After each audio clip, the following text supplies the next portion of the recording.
It is my pleasure professional program with Dexter Heroes Consulting Limited on this very day. So we usually allow about 20 minutes is our culture. That day one of training, we allow about 20 minutes just to allow those who are coming physical to the training venue to arrive on time. And when we look at the time now, it is 2 minutes beyond that time. So you're welcome once more. Those of us on Zoom, you're welcome. So for the next 10 to 15 minutes, I will be taking us through how our program is going to run and how we manage things at Dexter's and EOS. So for today's class, the recording of this class will be shared later on after we are done with the class. This will help you to go back and review all that was discussed today. Now, for those of us who will be coming, who will still be joining us physically, there are 3 things that actually happens at the accreditation center. One of them is that you are given manual for that day. And that manual is what I've also posted on the WhatsApp group. For some of us who are presently on the Zoom meeting, if you check the WhatsApp group, I've posted the material we're going to be using today. So those of us who are coming physical, that's what happens at the accreditation. At the accreditation point is some of us may be subscribing to the installment payment plan. Remember, we made mention that we have 6 installments, but for you to be able to enjoy this class and as well as some other classes to follow, all you need to do is to make your first installment of 2,500, and that's give you access to the classes. And the next time you are required to make another payment will be when you're about to take assessment. And you're going to be making a payment of 2,616. So if you multiply that by 5 plus the 2,500 as installment payment, it gives you 15,800, which is the total program fee. So Dexter Heroes made it flexible so that you can be able to participate in this professional training. For some of us who are joining in, like Amarachi and Aminu, they have not activated their mic. That is to say, they have not put their mics on. And as a result of that, they cannot hear me. And yesterday, we shared a Zoom link on how you can use Zoom. This will have been helpful if you have checked it. But meanwhile, I'm going to just message them privately for them to click on something that looks like a headphone on their Zoom interface. Once they click it, then it asks them to join via audio. So I'm sending them a chat right away that they should tap on the headphone for them to join, for them to be able to hear me.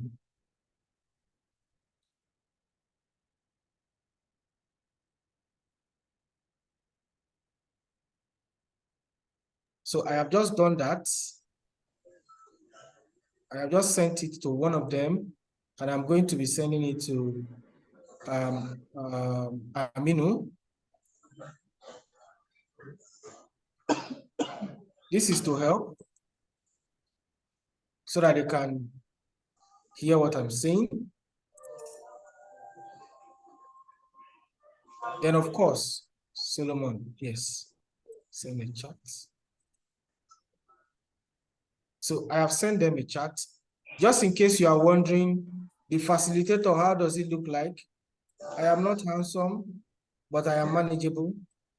Yes, so I'm putting on my camera so as to see me. As we make progress, we are going to be talking about the ground rules that happens within our Zoom session, just for us to have a smooth running of the class.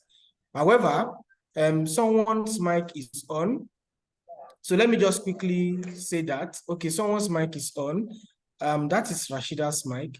Let me just quickly say this. So during when the facilitator is discussing with, is having is leading the discussion on any of the programs, it is expected that your mics remain muted.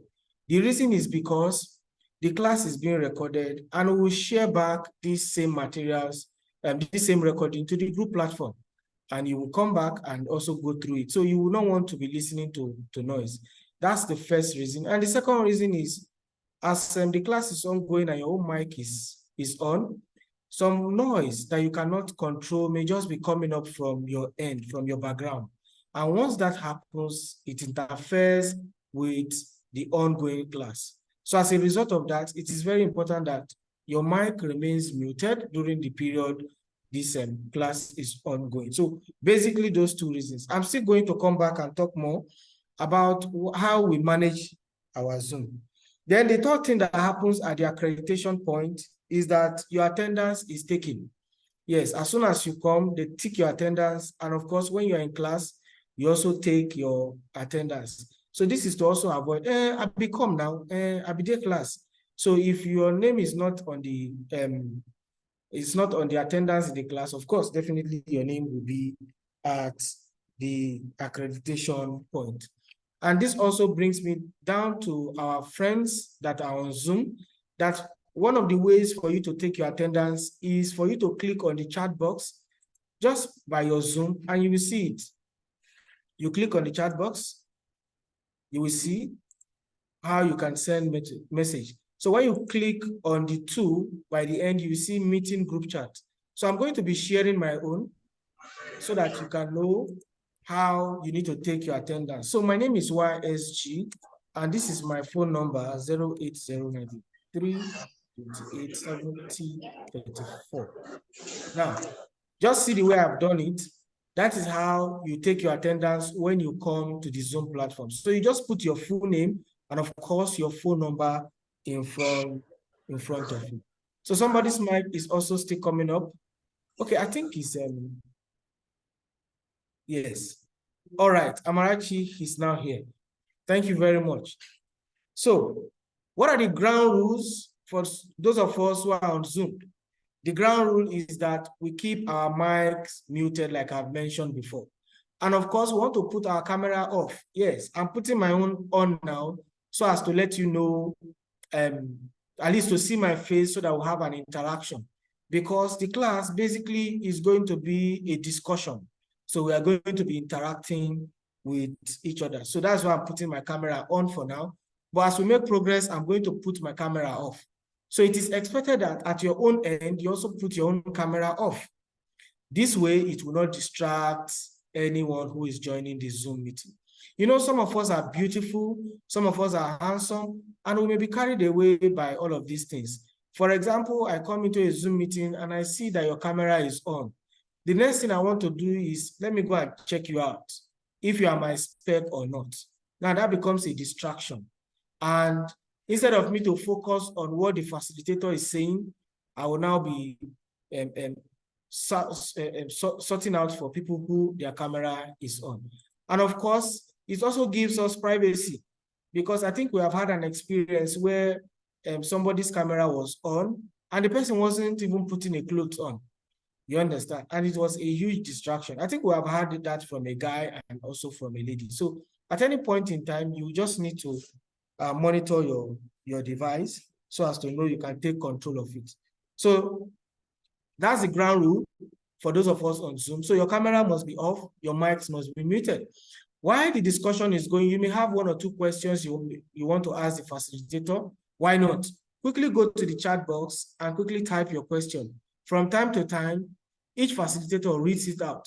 And when they read it out, they will attend to such question that you have asked. Now, how is your program going to be like? Your program is going to run for the next 8 to 10 weeks. So that is to say, those of us who are starting our program today, our program is going to run from now till January. So how is the program run? Globally standard, project management alone takes about 6 weeks for us to complete. But we have remodernized that so that within a month, you'll be able to have taken your project management. Then after you have taken your project management, the next thing that comes is an assessment. The assessment happens on our portal. So you don't need to come down to the venue for you to take your assessment. You can be wherever you are and take your assessment. But that will be after you are done with a particular program.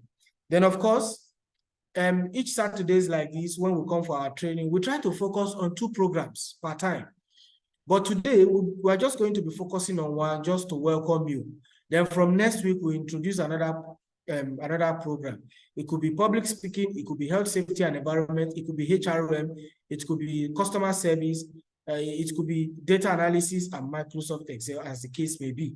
So next week, it will be published on our WhatsApp group, the 2 programs that is going to run. So we usually take 2 programs weekends by weekend. For the next 3 weeks, you'll be done with one. So programs like project management alone, like I made mention before, takes about 6 weeks. But of course, for other courses like HRM, health, safety, and environment, that's HSC, entrepreneurship, business management, and all of that, some of them takes 3 to 4 weeks for you to round up. So within a space of a month, you are done with that program. So you will find out that as project management is still running, what happens is that you are done with a particular program and you are taking the assessment, and your project management is still running. Now, like I made mention, at the end of each course, you take an assessment. Now, this is how the assessment is done. We publish you the practice questions. The practice questions helps you to go back and actually take the assessment on the portal. Now, the practice questions is usually more than what you'll find on the portal. So the practice question, for example, may have 100 practice questions, but as soon as you're about to take the assessment, you only see 50 questions on the portal. It means it has been shuffled. 50 questions have been shuffled from the total number of practice questions we sent to you and put to the portal. So you just have to take the assessment by marking the correct answer. So at every one course, we provide you with practice questions so as to make things easier for you. Remember, what we are trying to do here is training. It means that at the end of everything you have done, you can always go back and review. This is not like the academic session that we usually have in the university, in the Polytechnic, where you need to read and cram and take all of those memories into the exam hall. No. What you need to do at a particular point in time. So it is very important that some of these informations we are sharing, the recording we share back to you, that you keep them, because you may be referring to them later on. So those practice questions, you take it to the portal, and of course, you take your assessment. Now, how do you assess the portal? Don't worry about the portal. It's portal.dextersheroes.com, but do not stress your head about it. As time progresses, we will share the portal link with you when you're about to take your assessment. So this is what happened. So at the end of every one course, we give you like 2 or 3 days for you to review all the materials, the recordings. Then, of course, you can go ahead and take your course. So what do you use in taking your course? We generate a username and, of course, a password, unique. Each person has his own unique username and password for different courses. And you take those username and password, you take it to the assessment portal, and of course, you take your assessment. And when you are done with your assessment, the next thing is, on the portal, the minimum percentage you can have is 50%. If you score anything less than 50%, you will be required to take the assessment again. And it is right there. So it does not require that you pay another fee for you to retake the assessment. No, you keep taking the assessment till you score above 50%. And as soon as you score above 50%, that is when your certificate for that particular course will be processed. So for each of the course you have taken the assessment, what happens? There is going to be a certificate that will be issued for that particular course. And at the end of your 5 courses, we will now issue you a certificate from Said during when you are now passing out. For some of us who are in our service here, who are now, because we have some of us who are here probably out of our service here, and we are presently running the course. This does not include you. So at the end of that training, we will now issue you a Said certificate. As soon as you are about to pass out, that's when you now get the certificate. Now, our certificate is not just Dexter and Heroes Consulting. Our certificate is affiliated with other bodies that help that jointly awards it. For example, IOMP, International Organization for Management Professional. As soon as you are done with your particular training management courses, you are qualified to be inducted into that professional bodies. And of course, our certificate is also jointly awarded by Institution of Occupational Safety Management. That is especially for health, safety, and environment. So all of these are the two bodies that jointly awards our certificate. So your certificate is valid globally. You can use it anywhere in the world. Once you present it, it shows that you have taken training in some of these areas. So how do we distribute our manuals? We distribute our manual, for example, like the project management. Those of us in class, we have already given them the manual. Now, like I made mention before, I think it was just, I was just making mention to Mr. Celestine regarding that because of environment, our manuals are not usually printed, but there is going to be soft copy that will always be published in the WhatsApp group at any point in time that you need it. You understand? So that I can make learning friendly. So for our training, today and next week is still open for our training. But after that, we shut the door, and that will be to the next time where we are having another session. So usually we do have governors, but I think I want to do that later on. Governors are people that will just help us to see. Maybe the facilitator made a promise. As the facilitator made a promise and he has forgotten, the governor will just reach out to the facilitator so that he can fulfill the promise he has made.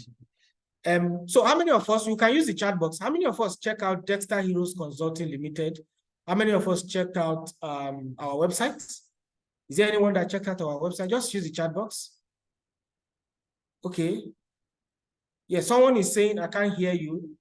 Okay, that's because, yes, okay. Ayomide is saying yes, she did. So I think at this point, I want to put off my camera. Yes, so that we can all concentrate. So for those of us who cannot hear me, okay, I think everybody can hear me now. Just to confirm, and I think, yes, everybody can hear me. Yes. How many of us checked out Dexter and Heroes Consulting before we embark on this journey? How many of us? Okay, I've gotten like 3 yeses. Mr. Celeste, did you check out Dexter Heroes? Okay, you did not. Okay. So, all right. So I think that's a good number. So it is usually good that you research about organizations that you are going to be affiliating with, you are going to be spending some time with. You want to do a research background, you want to find out what they really do, you want to find out what they offer. I think for Dexter Heroes now, this is their 14th year in operation. Yes, they have been training professionals since 2013 up to this very moment.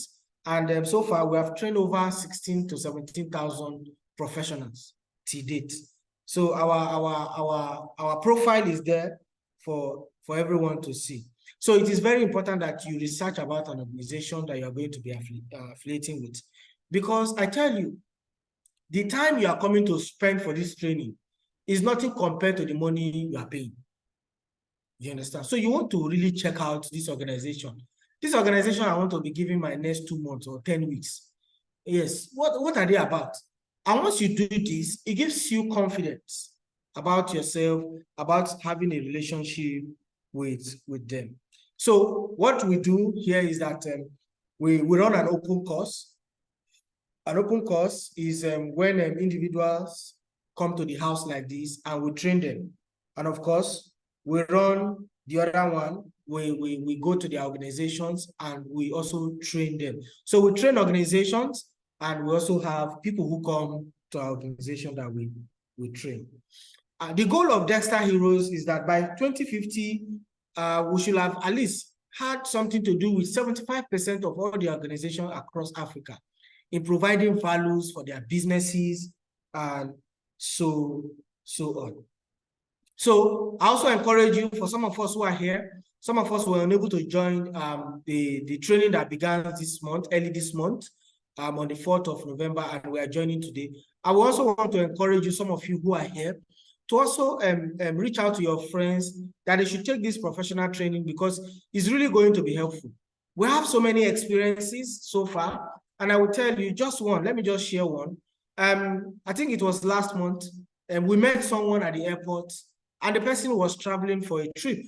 And when we met him, he said, Mr. Madi, is that you? He said, yes.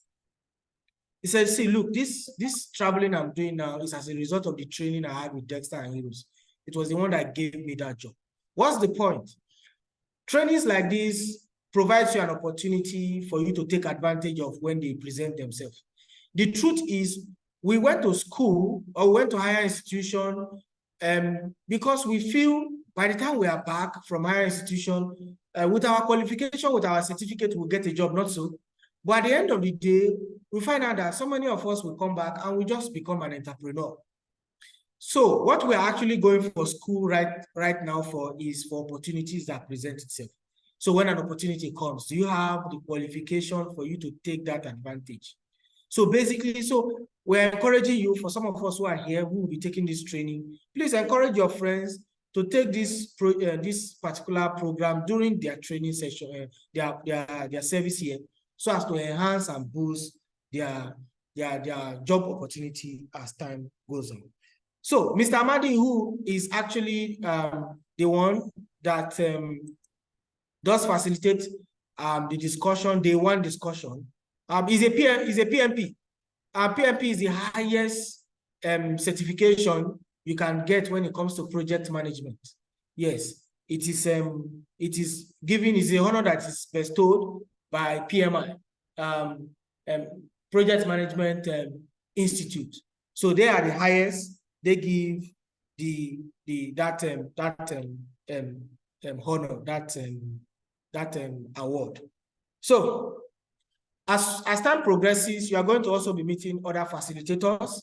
Let me just briefly introduce myself. My name is Young Solomon Godwin. I'm an architect. I have worked with various organizations from the likes of Urban Shelter Limited, which is a real estate company. I had to work under a particular contractor that is actually in contractual agreement with them. I've also had a little project as pension with International Organization for Migration.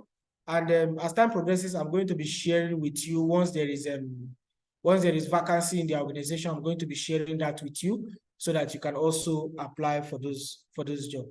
I've also worked on a short-term project like software development with AfriEd. That happens this year. And of course, I work with Dexter and Heroes on administrative process. And of course, I also helps in the day-to-day running activity of the operations in Dexter and Heroes. And that's why from time to time, you will be seeing me, I'll be publishing on your WhatsApp group about informations that you need. So let me ask those of us on Zoom, please use the chat box. Let me ask, what's your motivation behind coming for this training? What's your motivation? What's your motivation behind coming for this training? What do you plan to get coming for this training? Mr. Obed, yes, what's your motivation for this training? I think it's beyond you being talked to at the CDS. So what's your motivation? Those of us on Zoom, please use the chat box. Your motivation.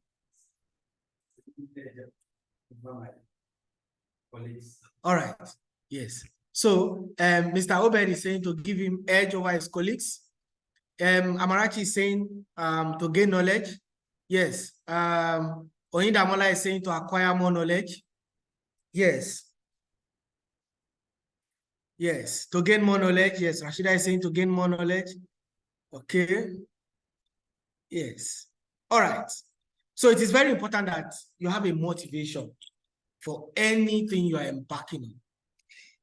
A young man, engineering background. Yes. Okay. to be impacted and add this to my qualification to develop skills. All right, thank you very much for all those responses.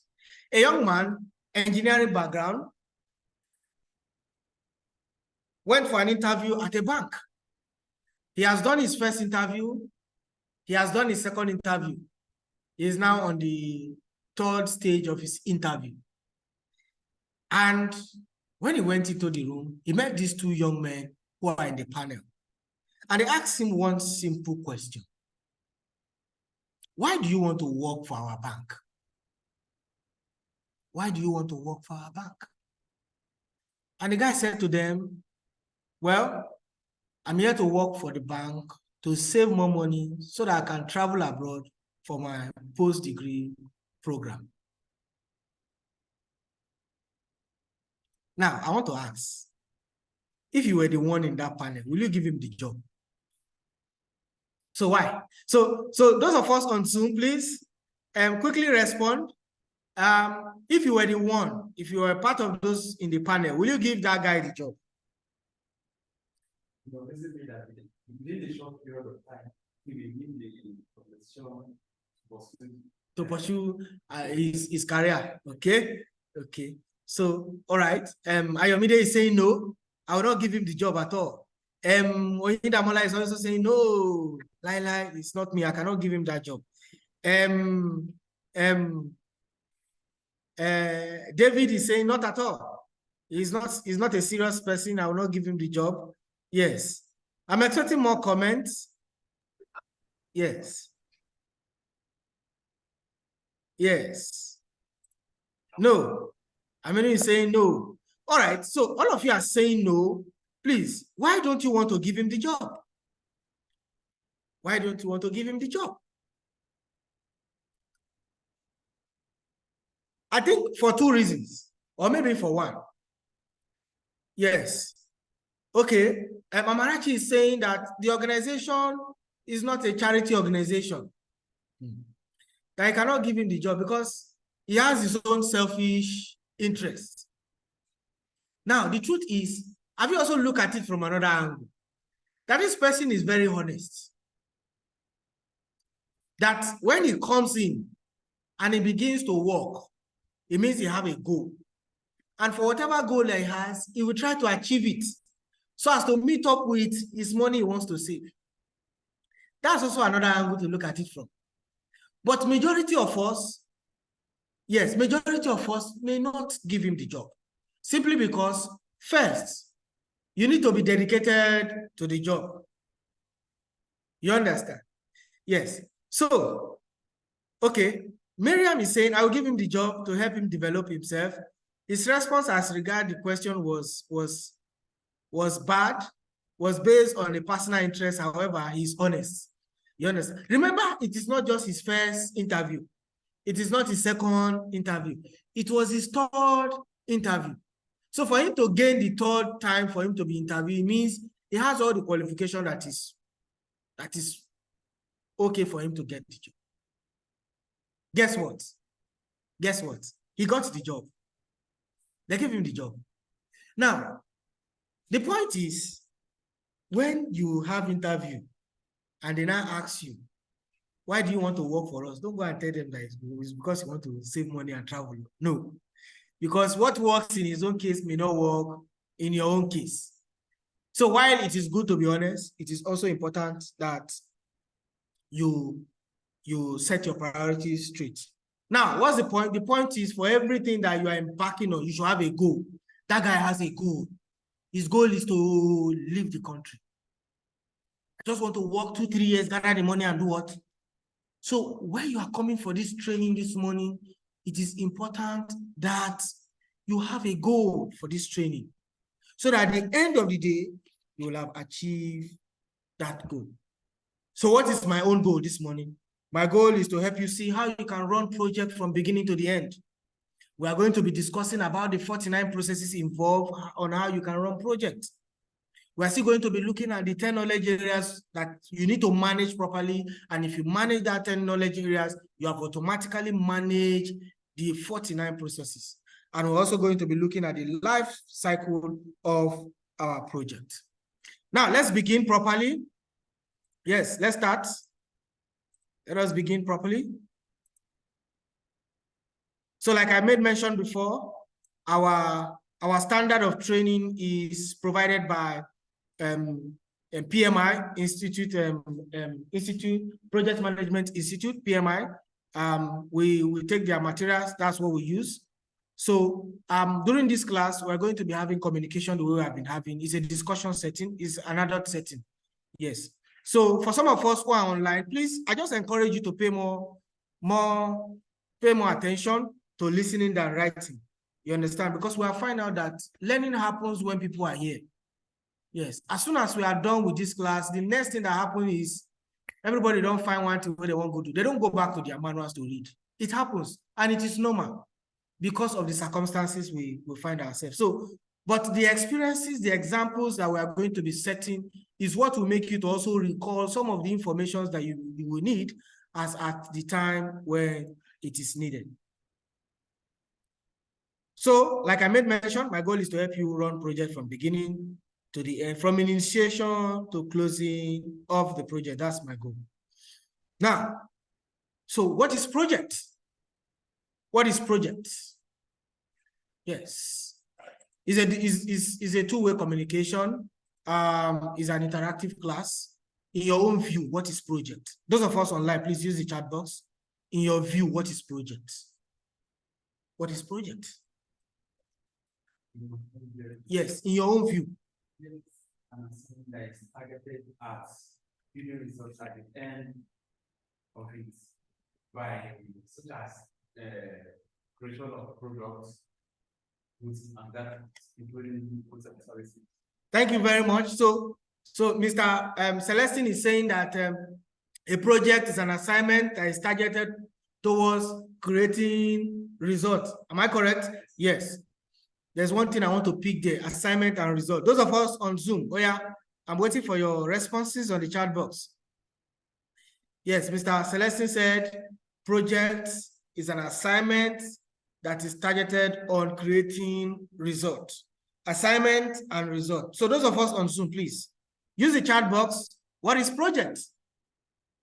What is project? What is project? What is project? Yes, an endeavor undertaken to achieve a specific goal. Yes, an endeavor undertaken to achieve a specific goal. Okay? Yes.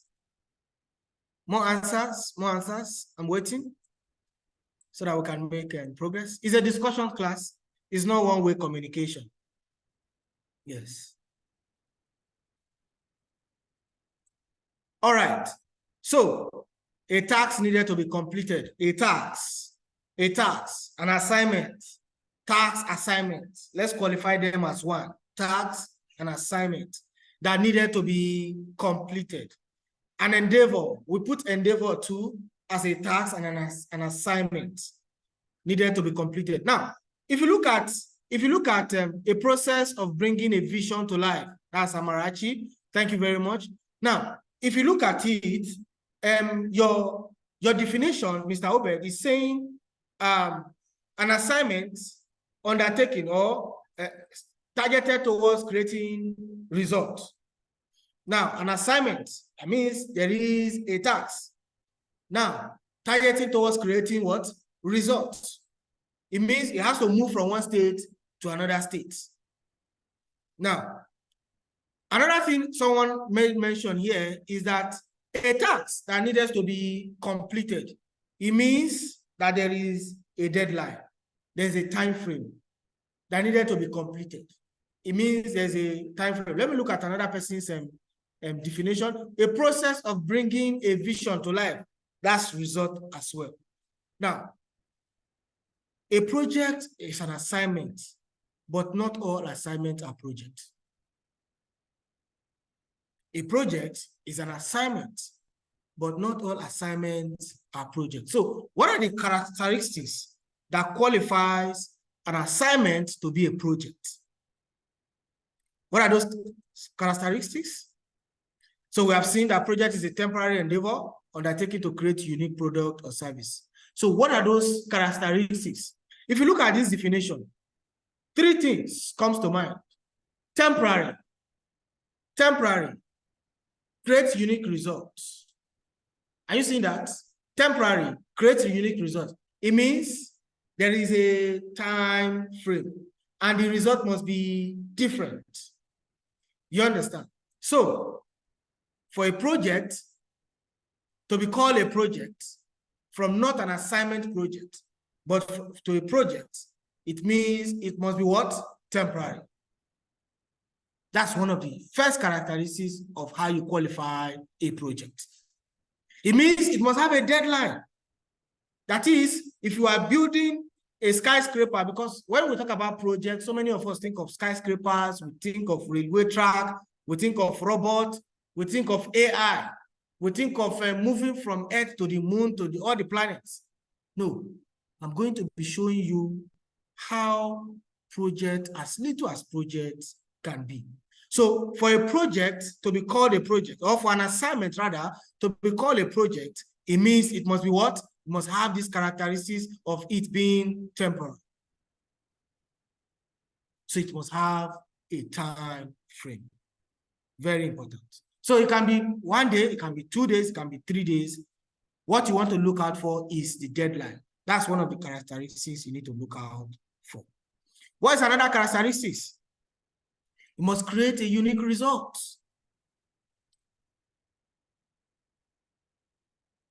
It must have a unique result. It must be different from what you have been getting. That's what we call assignment of recreation. Is an operational assignment. That's something we say regularly when they do. That thing I would do, normal. We are doing that. That's what we do. That one is different from what? It's different from project. That one is an operation. That's what we do. That's an operation. So for you to create a unique result, it means that what? That result what will they get? We'll never get them before. The result we are getting, we don't have it before. That's what we refer to as project. For example, your company is to produce sachet water. That's what you guys do. You produce sachet water time to time, and all of a sudden there's a memo as a check within the factory. They were doing inventory and see that they have run short of some bags. And the memo just came in and said, between now and tomorrow morning, please produce 500 bags of sachet water.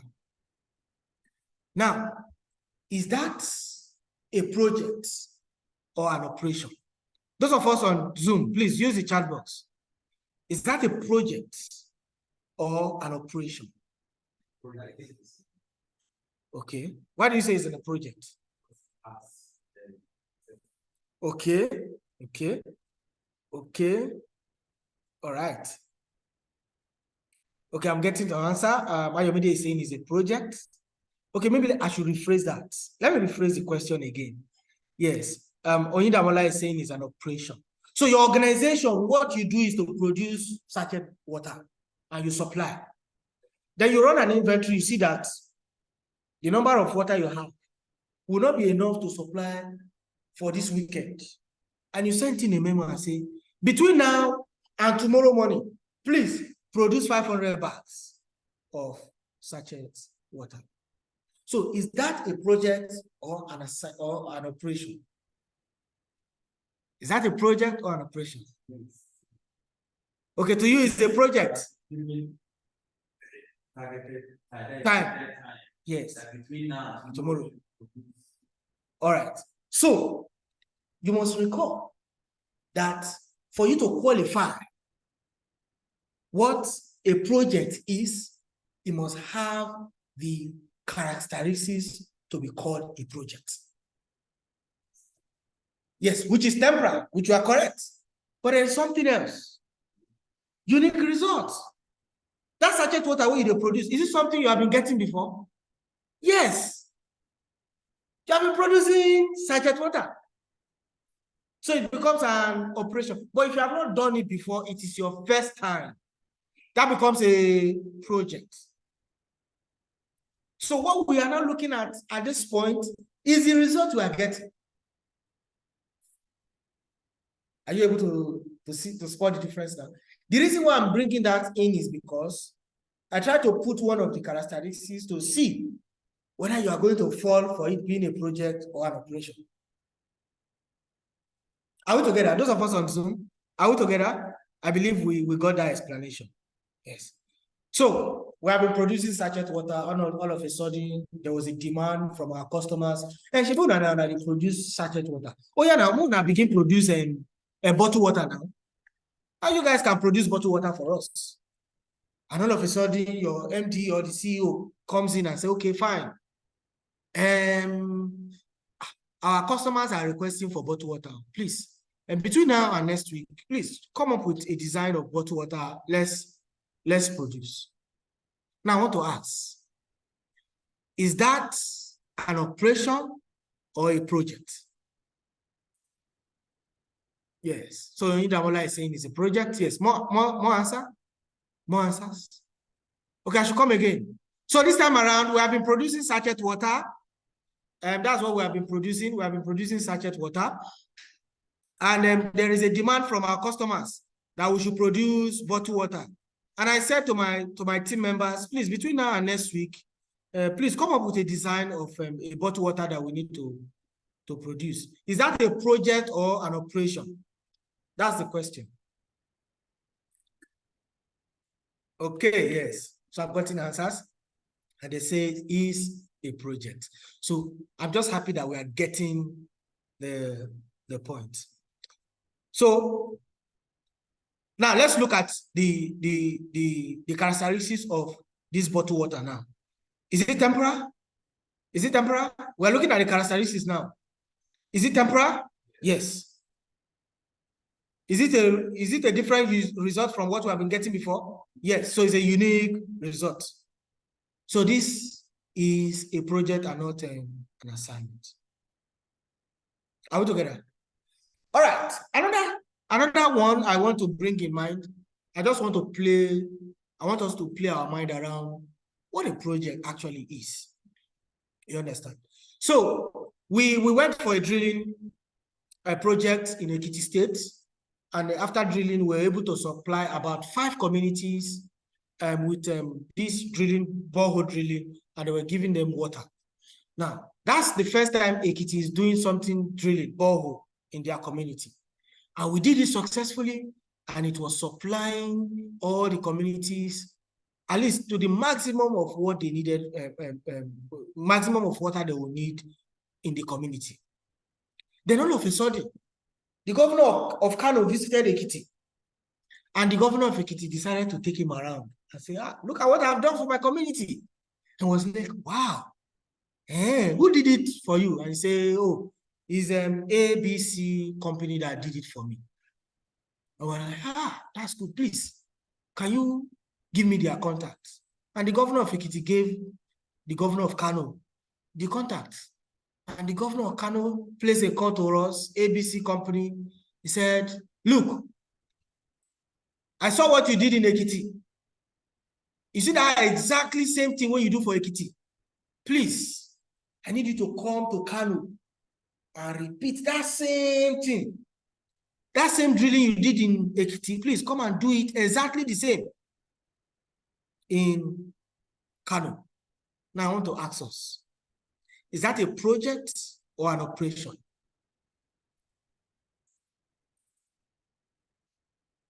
Because it's the first time that the person is doing it in its own place, except if they have been doing it before.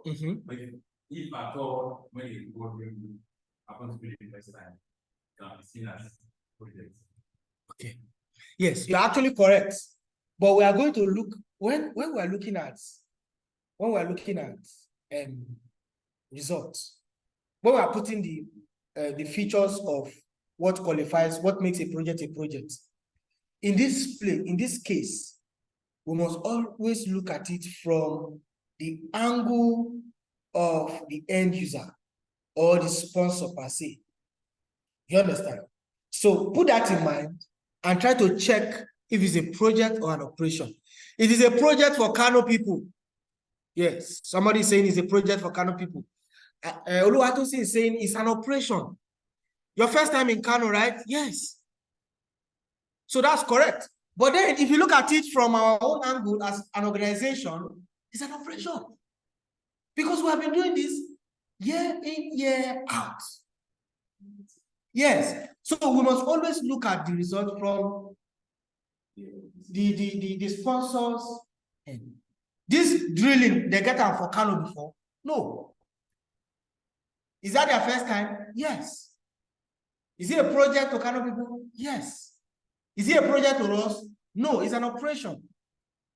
We can easily specify a number of things that we're going to use. It's a project for Kano because we are not drilling it exactly in Ekiti to Kano. We are going to Kano to go and drill it. And Kano is telling us, drill it here. Okay, we drill it for 5 communities in Ekiti. Here in Kano, they are saying start with 1 community first. So it's a project for Kano. But from our own end, as an organization that carries out this activity, is an operation. I really needed to bring that in so that we can understand where we need to look at project from. Yes. So somebody says it's an operation because it is your first time. So one more example. So there is this her name is Oluwatosin. She's in charge of preparing payroll for our organization. And Oluwatosin is a very smart lady. What she does is that she makes sure that before 30th of every month, all the salaries of workers are paid. So what she does is she prepares payroll from on the 20th. Because this is what happened. By the time she prepares the payroll, it goes to the, what is it called, internal control, and comes back. You see that document will just be flying around within her desk, the internal control, and the MD's table. So all this back and forth may be happening in the next 5 days. So in the next 5 days, between that next 5 days, it is sorted out. Why is Oluwatosin's payroll that she has prepared going to the internal control? This is to help internal control see those who their salary needs to be deducted. For those of them who they need to deduct some pension from them and all of that. So make sure that all of those bills are deducted before they eventually pay the salary. So this is what she does every time. But December 2023, Oluwatosin got a memo from her boss. And he says, prepare a payroll for December 2023 and submit before the 10th of December of that same month. Now, I want to ask us, is that an operation or a project?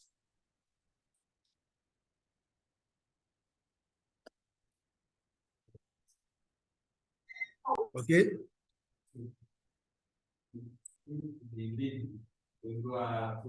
Yes. Is it the same date or no, different dates? Yes.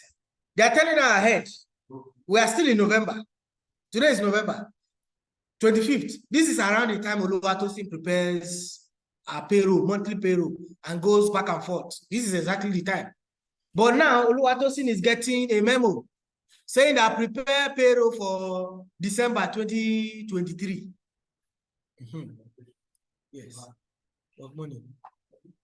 Yes. So is it an operation or a project? It's an operation. Okay. All right, let's analyze it. So prepare payroll for December 2023 and submit before the 10th of December. Now, is it temporal? Is it temporal? Is it temporal? Yes. Now, what result are you going to get?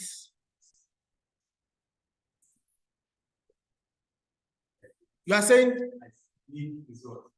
okay. Okay, we're analyzing now. Do you have anywhere in that organization December 2023 payroll? You don't. So it is unique results. You don't have it. Because if the organization had it, they just say, please produce more copies of December 2023 payroll. So that result is what? Is unique. So it's a project. Because she didn't have it before.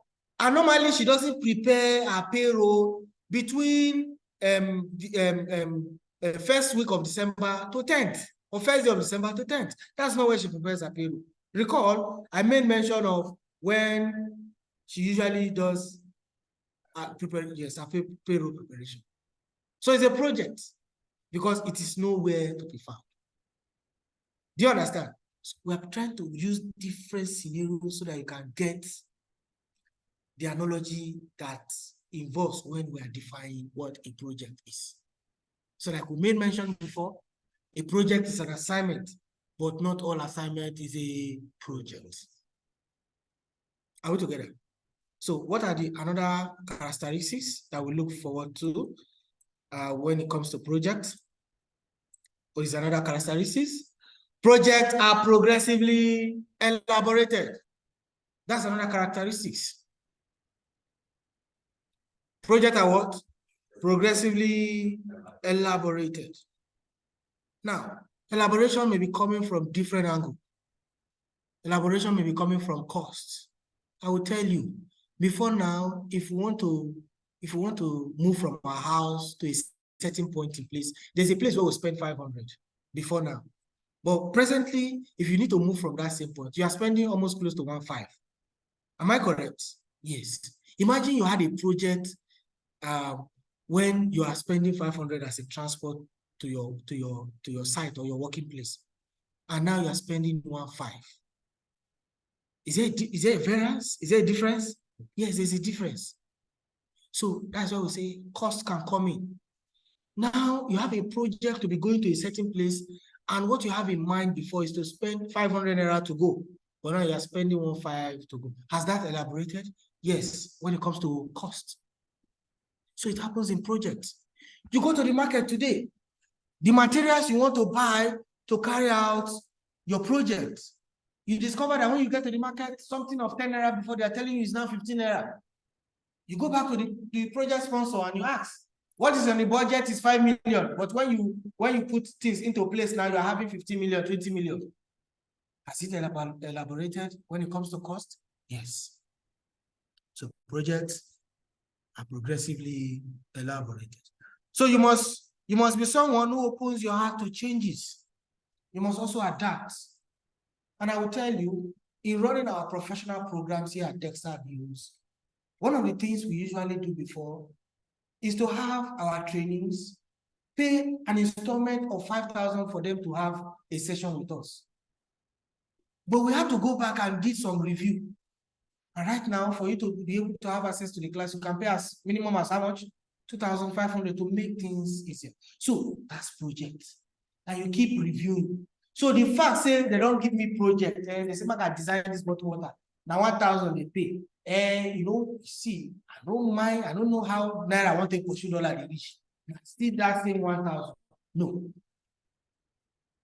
So projects will elaborate. And of course, changes might also happen positively. It must not always be negative. Do you understand? It must happen positively. Because maybe in our plans, we went to the farm and we decided to say, okay, we are going to be planting crops this time around. It's the dry season. You understand? It's the dry season. And we went and we have put in place how we are going to be watering the farmland. And all of a sudden, rain begins to fall. And address rainfall consecutively for 3 months. And it takes 3 months for our crops to grow. Is that a positive? Yes. So change will come. When it comes to scope too, sponsor may be telling you, you see that bottle water way, I don't say more than design. I go on make we make the bottle big. You understand? So that's scope. You understand? Elaboration may be coming from the sponsor. You understand? So when you run projects, it does what? It elaborates. Now, project will take you from your current position to your future states. That's what project does. An example is that in our organization, yearly, what the yearly revenue we generate is 10 million or maybe 5 million. And I said to myself, okay, we need to generate more revenue. Let's generate more revenue in our coming year. How much are we looking at? From 10 million, we want to go to 15 million. That's additional 5 million, right? Yes. So what do you need to do for you to generate additional 5 million? Yearly, for the past 5 years, you have been generating 10 million. When you calculate, you subtract, at the end of the year, you have 10 million. And now we are saying we need to upscale. We need to move ahead. What do you need to do for you to make that extra 5 million? It's projects. You embark on projects. You remember I said before, when we talk about project, a lot of us think that it is building skyscraper. It is flying one heavy plane from here. It is like the one that this person did, that they were trying to look for the wreck of Titanic ship, and they wrecked inside there. That's what no project can be as simple as you coming to the class. One of the projects we can embark on now. So, in our organization, we usually record people who come in late. You see, the first person that comes will come by 10:05 or maybe 10:30. But in the logbook, or in that register, you will write 7:05. I think we can relate. Some of us can relate. So you write 7:05, because if you write anything ahead of 7:05, your other colleagues that are coming, what do you want me to write? You understand? Because once you go write 7:35, you don't spoil show. You understand? When they come with the right, and the first person that came by 10:30. Then the next person that comes maybe comes by 10:45, you go and write 7:15. Like that. Now, we have seen this as a problem. How do we need to resolve it? We need to embark on what? On a project. Then a memo is circulated in the organization. Okay, guys, every one of you, within so time, please go to the IT department, go and take your biometrics. Biometrics will be your fingerprint, your capturing of your face, and all of that. And within that 2 weeks, you went there, you did your biometrics. And as usual, the following week, you are bouncing to the office. You're normal 10:45. And when you go to the door, you try to open the door. The door refused to open. You open it again, refused to open. Security man tells you, madam, no force the door. Just put your hand. You see that green thing where they shine there? Just put your finger. The door will open. And true, madam put her finger through the door open. Madam say, now wow. Technology done there everywhere. No be smart thing. And she goes to where she usually writes in 7:05 when she comes by 9:45 or 10:45, when she writes at 7:05. She don't see the book there. She called the holla. Who got command this book for here now? She's hostile. Who got command this book? Where would they write our name? Who write name last? And all of a sudden, security man say, madam, no worry for that book again. No. You see that time when you put your finger, you don't sign attendance. Now, as an organization, you must always give room must always accommodate errors like this. You must always accommodate changes. Guess what? The next week when they are coming, they didn't give you the manual. No, you should get one.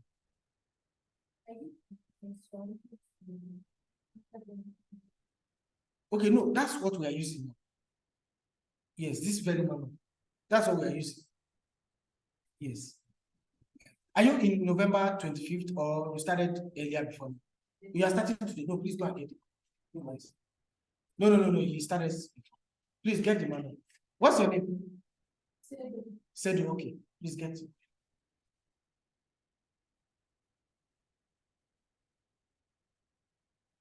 We are waiting for you, Sedu. Yes. So you must, and just hold on. Let me finish because we have some of them online. Yes. So the point is, guess what? The following week, what will happen? You will see that there will be punctuality. People will begin to come early enough because they don't know that by the time when they take come, now they will sign it. Have we been able to achieve that project? Have we been able to move from our current state to a future state? Yes. So you can ask that question now. Those of us online, I hope we're following. Please feel free to ask any question. Yes. Yes.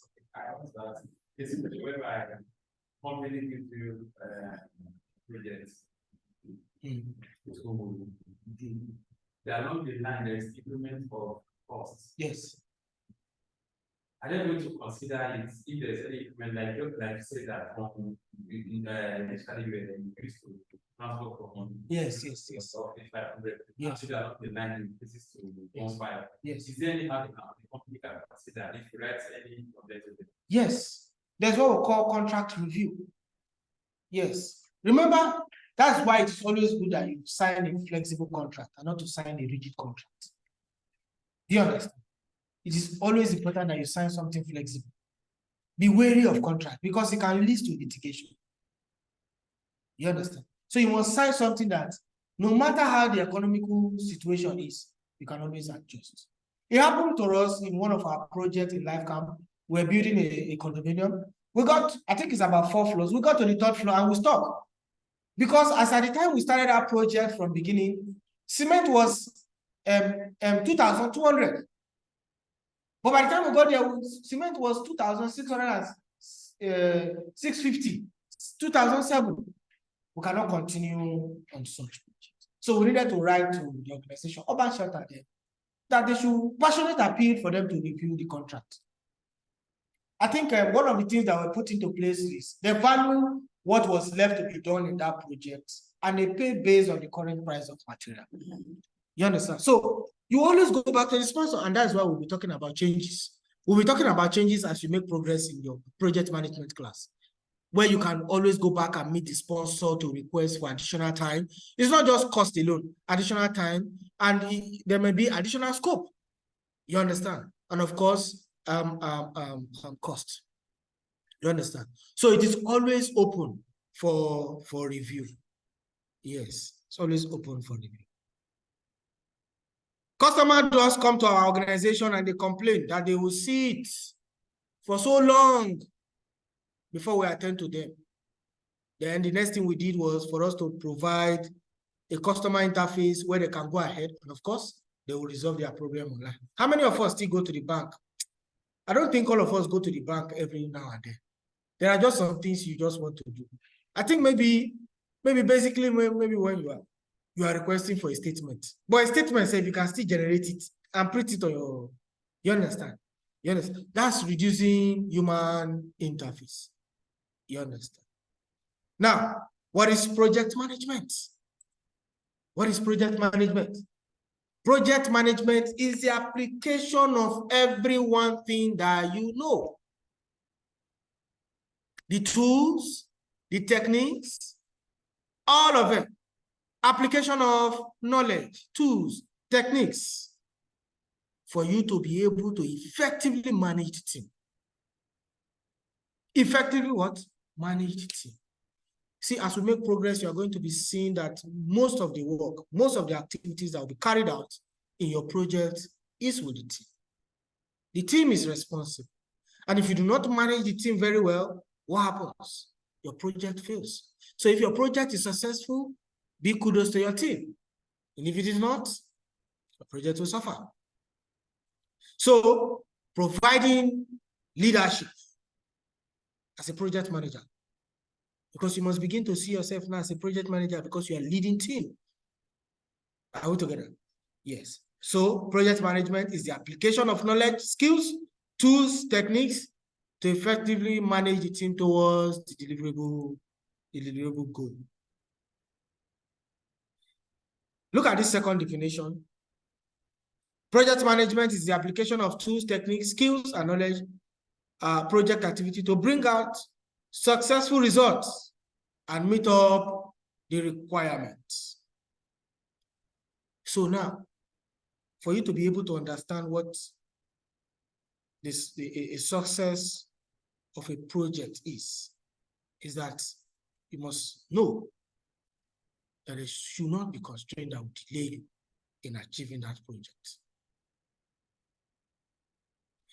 Remember, let me even give you a scenario.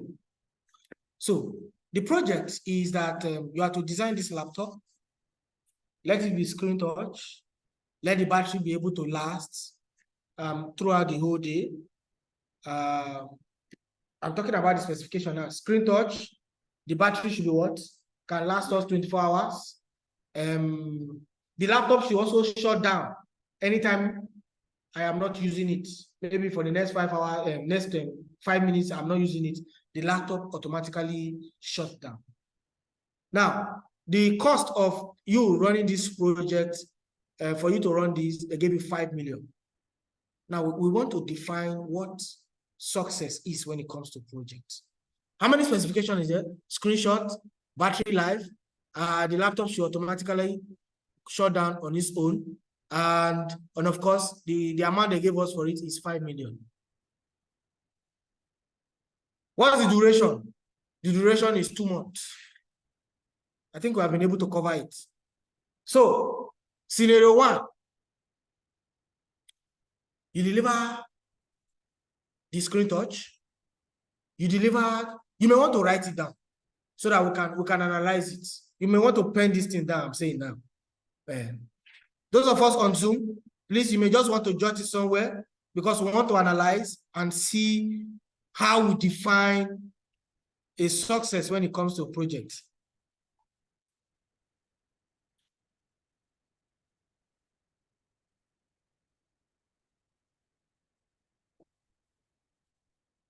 So these are the specifications. That it has a screen touch. The battery life should be 24 hours. The laptop should automatically shut down when it is not being used for 5 minutes.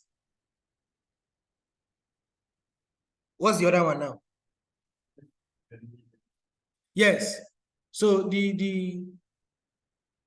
this project is to cost us 5 million. And of course, the duration is 2 months. Have we been able to get that? Yes, I believe so. So, scenario 1, Chooks. Chooks is in charge of this scenario 1. So, Chooks actually delivered a screen touch. Jude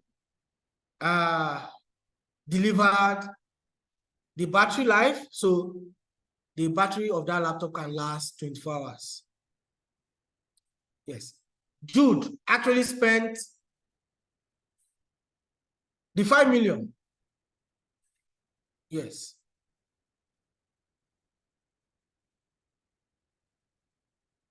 Jude actually delivered the laptop to off automatically when no one is using it. But Chooks spent 3 months in carrying out that project. That's scenario 1.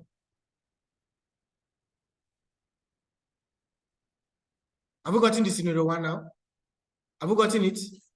So the only thing that happens in that scenario 1 that changes is that every other specification was met except for the schedule, for the time. So Jude actually spent additional month. Scenario 2. Let me look for someone. Yes, Amarachi. Scenario 2, Amarachi is in charge of scenario 2. Chooks is in charge of scenario 1. Amarachi is in charge of scenario 2. Scenario 2, Amarachi actually delivered the screen touch. Amarachi actually delivered the battery life.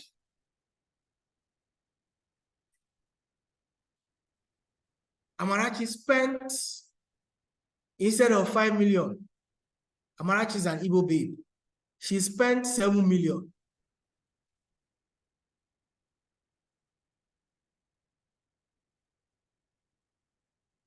Amarachi delivered within 2 months, which is the required time. There's something missing that I've not mentioned.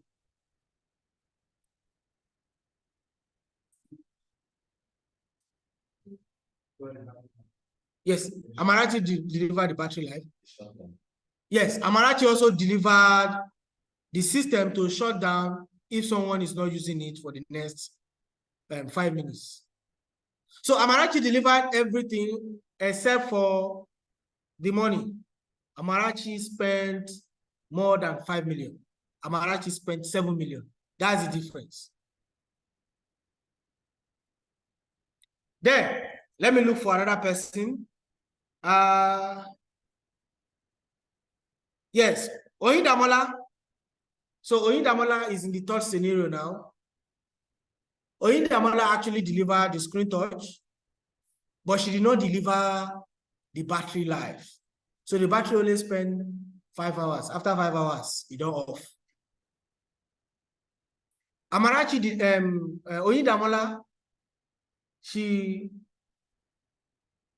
did not deliver the 5 hours and the 5 minutes not using that the laptop should shut down. She didn't deliver it. Amarachi Oyindamola spent exactly 5 million. Oyindamola also spent exactly 2 months to carry out this project. So we have scenario A, scenario B, and scenario C. Scenario A is Chooks. Scenario B is Amarachi. Scenario C is Oyindamola. Now, I want to ask us, after analyzing this, which of this scenario is a successful project? Use the chat box. Which of this scenario is a successful project? Which one can we call that this project is successful? Use the chat box.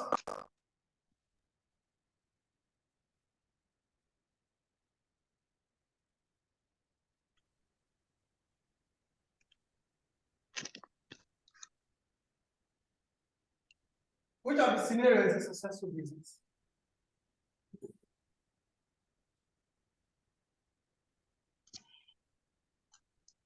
Please, I didn't get for Chooks. Okay, so Chooks did everything except that Chooks spent 3 months instead of 2 months. Please quickly analyze.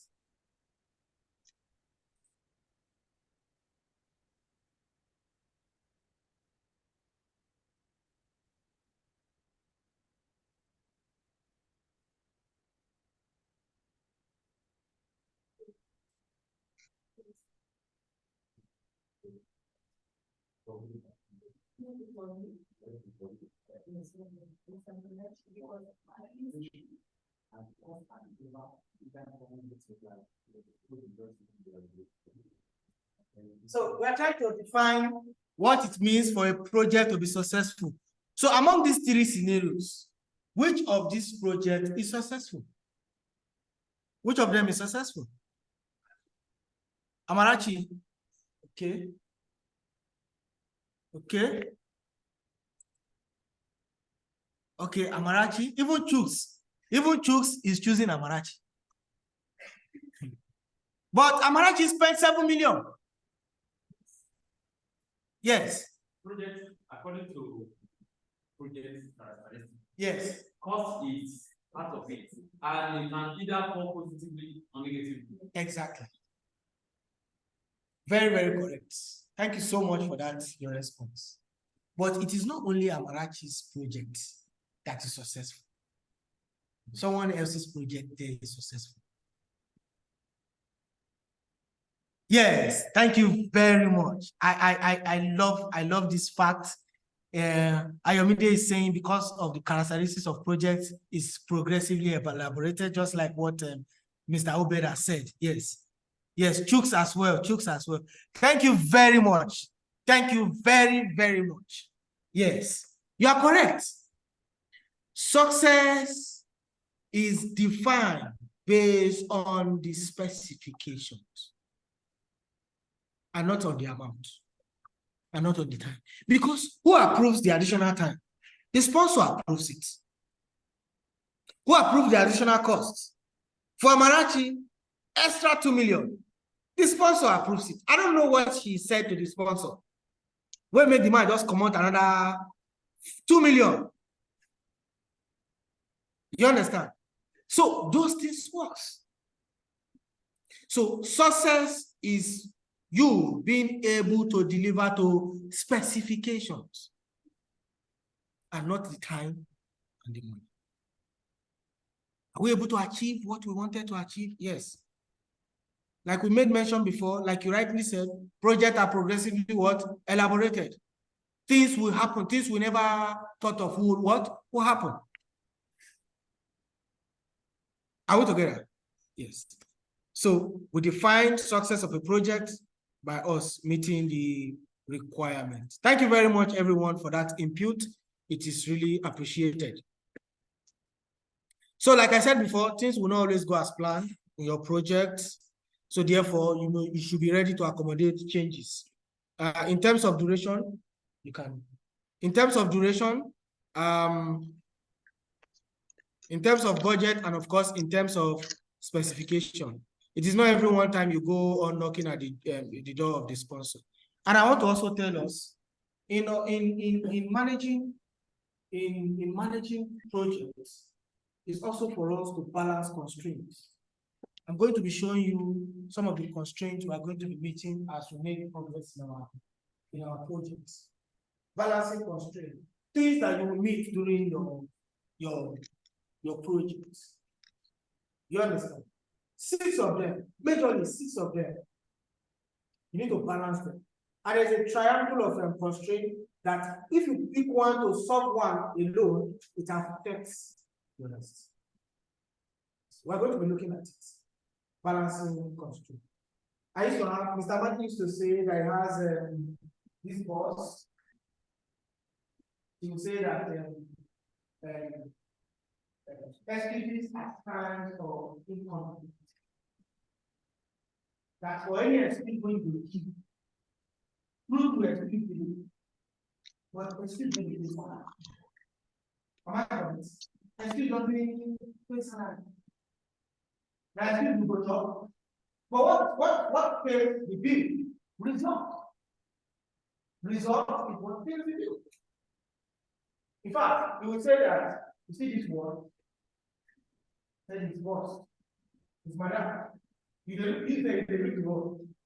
You say it is road. Road, yeah. You need to find a way how to be important. I think we gave an experience of when we had to go to the bank to go and cash out some money. I think after some time, I think after around to 4. So by the time he got to the bank don't close. So he said to them, lie, you see this money? I must go with them. And it was that day he discovered that there is a back road when they don't close bank. You get back road if you follow enter. And he went in and he cashed out the money. So once she gives an assignment, her mind is blocked for what? Results. No, can't give me an excuse. And I think he also has that trait. When he gives you an assignment, he just wants results. You don't want to hear story. And I'll tell you, it also applies to us. As an individual, as an organization, if you are running a project or you are managing a team, and you have some certain group of people that they don't bring complaints to you. They only tell you, madam, see what you will encounter, and these are the solutions we want to apply. Then you not be the one to say, okay, use this one. Those are the kind of people organizations are looking for. Your ability to think. So you know, just come, say you bring problem. bring result where we will take. You understand?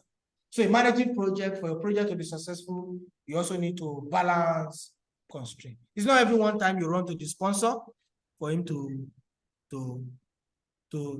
assist you. There are things you need to do. So like he said, he says, you wrote it on the wall. He said, excuses are signs of what? Incompetence. You understand? So project management involves identifying project requirements, establishing project objectives, taking the needs and expectations of the key stakeholders into consideration, and of course, balancing constraints. As time goes on, we are going to be talking about stakeholders. I don't want to talk about stakeholders now. When we make progress, begin to see how stakeholders involves around our projects. Quite important. How stakeholders involves around our project. What stakeholders will be doing for us. We are going to be seeing the different categories of stakeholders, key and non-key stakeholders. But I don't want to talk about them now. Let's just make progress. Okay, I have network issue, but don't worry, the recording for this particular class will be shared as time progresses. So, failure to manage these 10 areas you're seeing on your screen is failure that your project will not be successful. Look at it very well. These are 10 knowledge areas we need to manage when we are running our projects. What's my objective of managing these 10 knowledge areas? What do I want to achieve? What do I want to change? How do I want to manage costs? Why do I need to manage time and schedule so that I can deliver within the timeline that was given? Why do I want to manage project costs so that I can work with the budget that has been set for the project? Why do I want to manage my scope? Because I want to really focus on the work on that project and not to be doing another work. Because if your team members are carrying out work that is not part of your project work, what will happen? It will tell on your budget and it will also tell on your time. Because you are doing work that is not part of your work. So what will happen? It will take more time. You understand? Yes. Why do I want to manage quality? So that I can deliver according to specification, I can deliver to results. And that result would be to specification as the sponsor has wanted to be. Why do I want to manage resources? People abuse resources. Companies' vehicle, office data. Some of us can just go and say, okay, now office data, and I might check TikTok. Yes, might check YouTube. Musa and I hold key to the healers. We don't buy full tank. We all know what fuel. Musa can't get one date we won't go carry. Musa decided to use our healers and say, oh, man, use now weekend now. Make I use company even go carry it. Then by the time we start work, what happens? Somebody's mic is on. Remember our ground rule. Oh, so let me just override it from here. Musa will now use our company vehicle for another runs. What happens to the fuel? And now the fuel looks like something they are using breeze to blow away. If you buy 1 liter, I know they even take. Those commuters are always complaining that it's just like they are revolving the cycle of their business. By the time they do all the calculation, they're not seeing anything. Everything is going back to fuel. Why do I want to manage communication? Because I want my stakeholders to be aware of everything that is going on. I don't want to keep any one of them in the dark. I want them to know all the things that is happening. Why do I want to manage risks? So that all risks that are obvious in my project can be handled and responded to. So I want to manage procurement. Hardly will you run a project from start to finish and you will not involve a third party.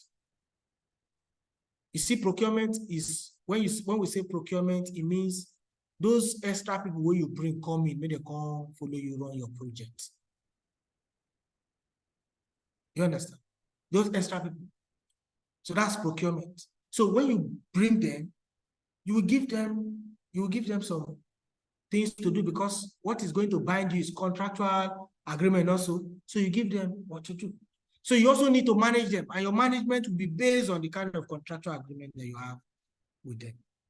So procurement means when you bring in someone outside the organization for you to come and manage part of your work. Now, let me paint the scenario this way. Imagine we are to construct by the next floor the NCW building. And in that building we are about to construct, we are going to be fixing 72 different ACs, air condition. Now, usually for some of us who are aware of what happens in construction sites is that foundation is usually excavated first. Am I correct? Before blinding, before you know, we begin to do footing and of course to oversight concrete. Will it be making sense that those people will go run AC from day one of that work? I employ them. Will it be making sense? No. I'll have to wait when it is now time.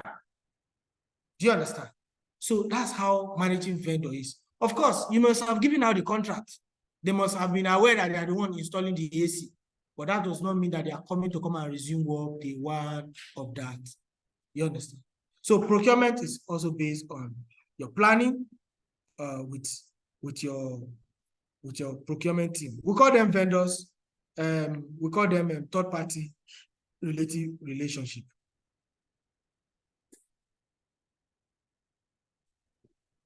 All right. So when you are running this kind of agreement with them, what happens? You begin to look at the kind of contract you are going to be having with them. You begin to look at the risk involved.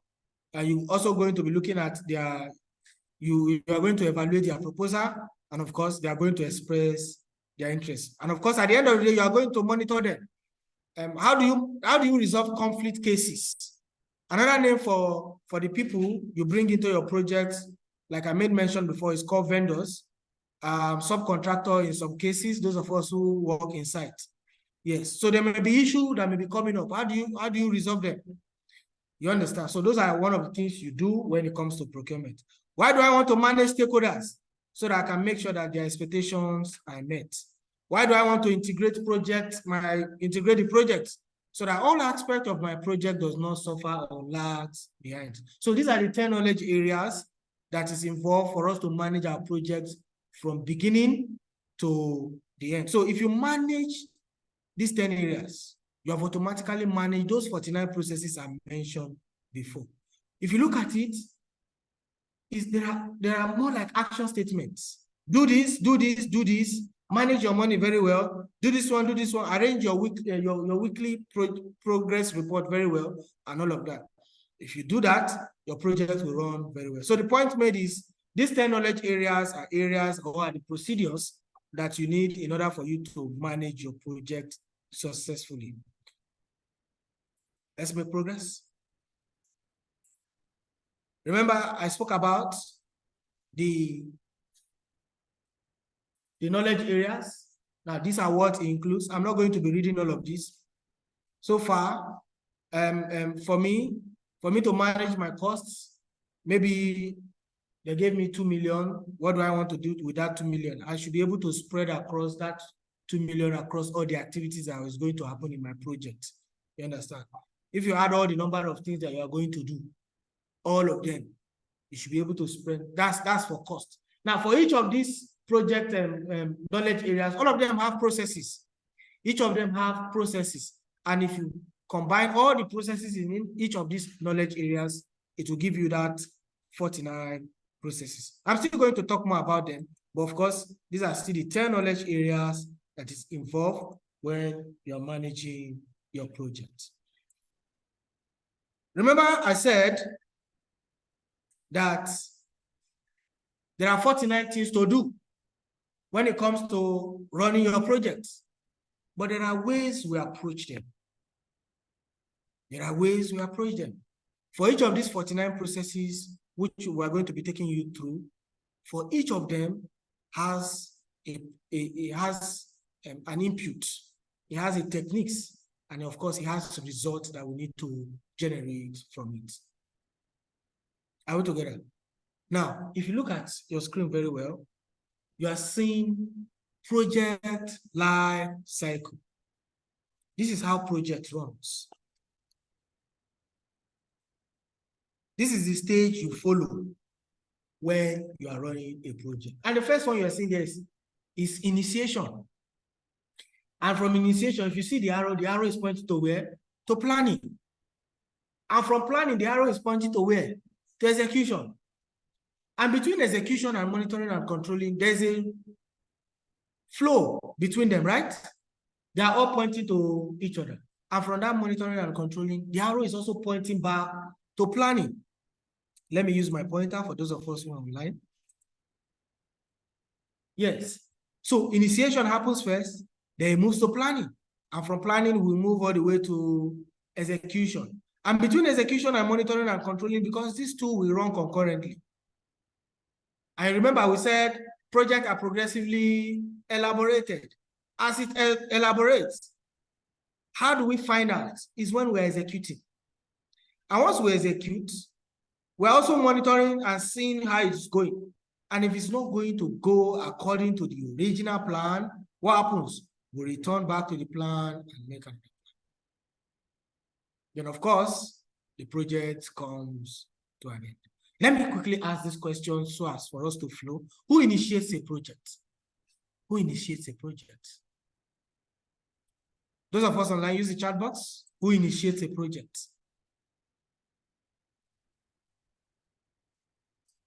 You said the investor. Did I hear the investors? Sabinus? So who invests? Who initiates a project? Who initiates a project? People in your organization that we call the boss, we call Oga, we call them MD, we call them CEO, board of directors. Somebody's in board of directors. You understand? Sponsors are like those.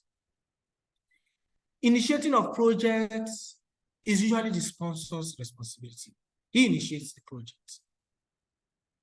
Because it's the sponsor that will be spending the money on that project. You understand? Planning. Who does the planning? Never delegate your planning to someone else. Who does the planning? In the areas of hierarchy in an organization, looking at it from the sponsor, the project manager, the team. I think we have made mention of team members.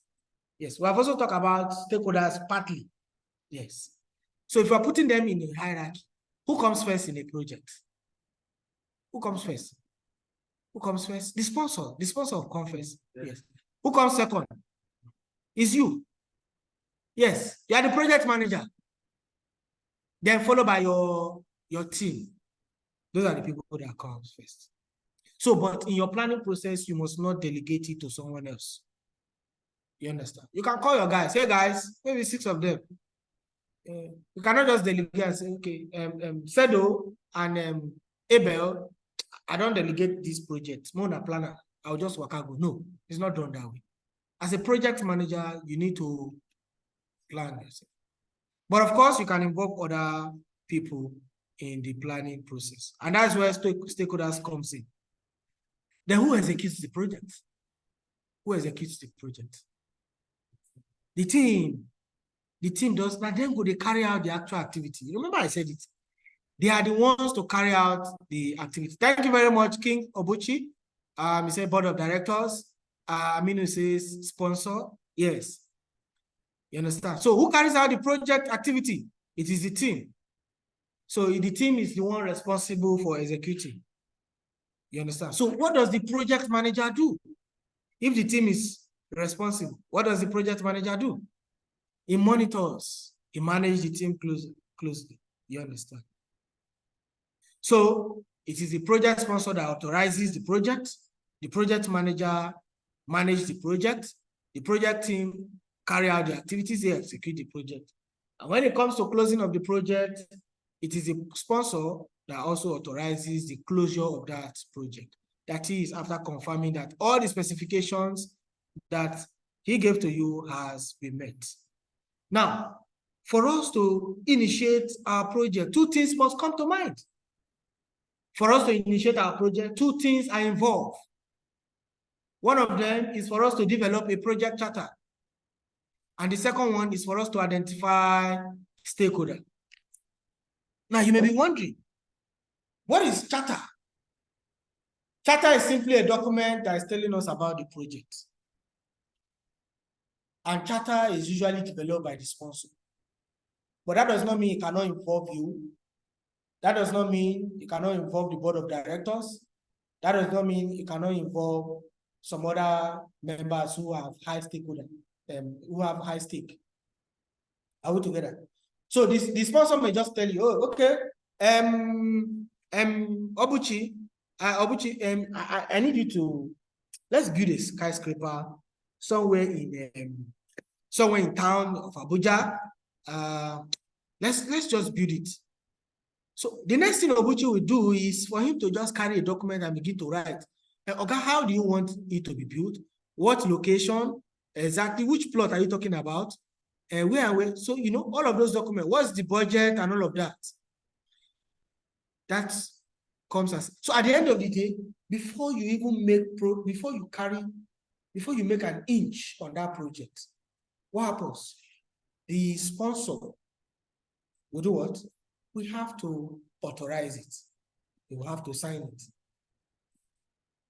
So that becomes your project charter. So for us to initiate our project, we need to develop project charter. Then the next one is for us to identify stakeholders. Why are you identifying stakeholders at this early stage of your project? Remember, like I mentioned, I said there are 49 processes involved to carry out a project, to run our project from beginning to the end. And I've also mentioned that there are 5 life cycles, which is what we have just reviewed now. 5 life cycles when it comes to our project. And I've made mention before that those 49 processes is scattered around the 10 knowledge areas. If you manage it well, you have automatically managed the 49 processes. And those 49 processes is also scattered around the 5 stages when it comes to project life cycle. And we are looking at initiation now. Initiation has 2 processes. And those 2 processes in initiation, one of them is for what? Is for us to do what? Develop project charter. And the second one is to do what? Identify stakeholders. So that's the life cycle of our project. Now we have developed project charter. We are trying to identify stakeholder. Why do I need to identify stakeholder at the early stage of my project? Because they are going to be helpful. Remember, stakeholders are people who are experienced. They are going to be helpful during my planning process. There are people you will go to and consult. We'll soon get there. What we call expert judgment. So you need to consult from them. And like I said, these are the planning processes. This is number 1 to 12. And of course, this is 13 to 24. So in planning, your project alone involves how many processes? 24. So if you add 24 plus the 2 for initiation is how many? 26. You understand? Now let's move to the next one. What happens next? What happens next is execution. What happens next is execution. What are the processes involved when we're executing our project? These are the processes involved. How many are there? 10 of them. 10 plus 26. That's 36. We're trying to see if that number is correct. And of course, execution is what happens. And we say in execution, that's where work is being carried out. Execution result is being generated based on the plan. Your team members are using the plan to deliver the job as required. And that includes that change may happen during the activity duration. Change may also happen during the resource productivity and the availability. And also risk may also come up during your execution, because during execution is actually the time where we spend the money. It is the time when the money is being spent. And when it comes to monitoring and controlling, these are the 12 processes involved from number 1 to 12. So 12 plus 36. Yes. That's 48, right? Yes. 12 plus 36 is 48. Am I correct? Yes. That's 48. And of course, the next one is for us to close the project. You understand? So like I made mention before, triple constraint is one of those things that will help you to have a successful project.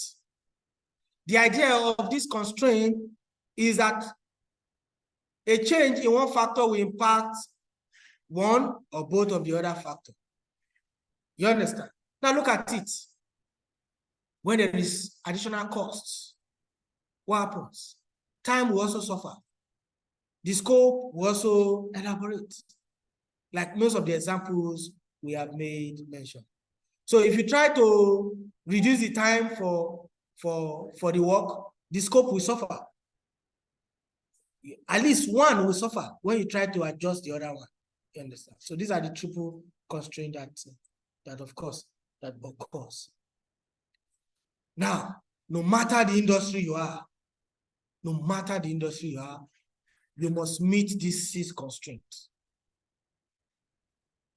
No matter the industry you are, you must meet at least 1, 2, or 3 of these constraints. You understand? You need to know them, and you need to look out for them. It could be time, it could be scope, it could be quality, it could be resources, it could be risk. Now, when it comes to resources, please have these 3 things in mind. When we say resources, it means labor, equipment, and material. Resource is not money. And that's why when you look at it, you are seeing that cost is standing on its own. Are we together? Yes, cost is doing what? Standing. So resource is not money. You understand? You know, when we mention resource, a lot of us, our mind just are money. So resource is not what? It's not money. So it is labor, material, and what? Equipment. Please have this in mind. So, yes, resources. Yes. Now, resources, we said labor. Labor are the people that are going to work with you. Can labor be a constraint? Yes. In your project, you need 10 people, but they only gave you 8. Are you going to deliver within time with that 8 people? No. Oh, you need 15 people, and they gave you that 15. But inside that 15, 14 don't know anything. Are you going to deliver? That can be a resource constraint. Not so? Yes. Those are one of those 2 effects. Equipment may be breaking down every 2 days. Imagine, as I've been facilitating this discussion, this laptop keep offing, going off and coming on, going off and coming. Will I be able to deliver as far as how far we have gone? Not at all. You understand? So equipment will cause, resources are constrained.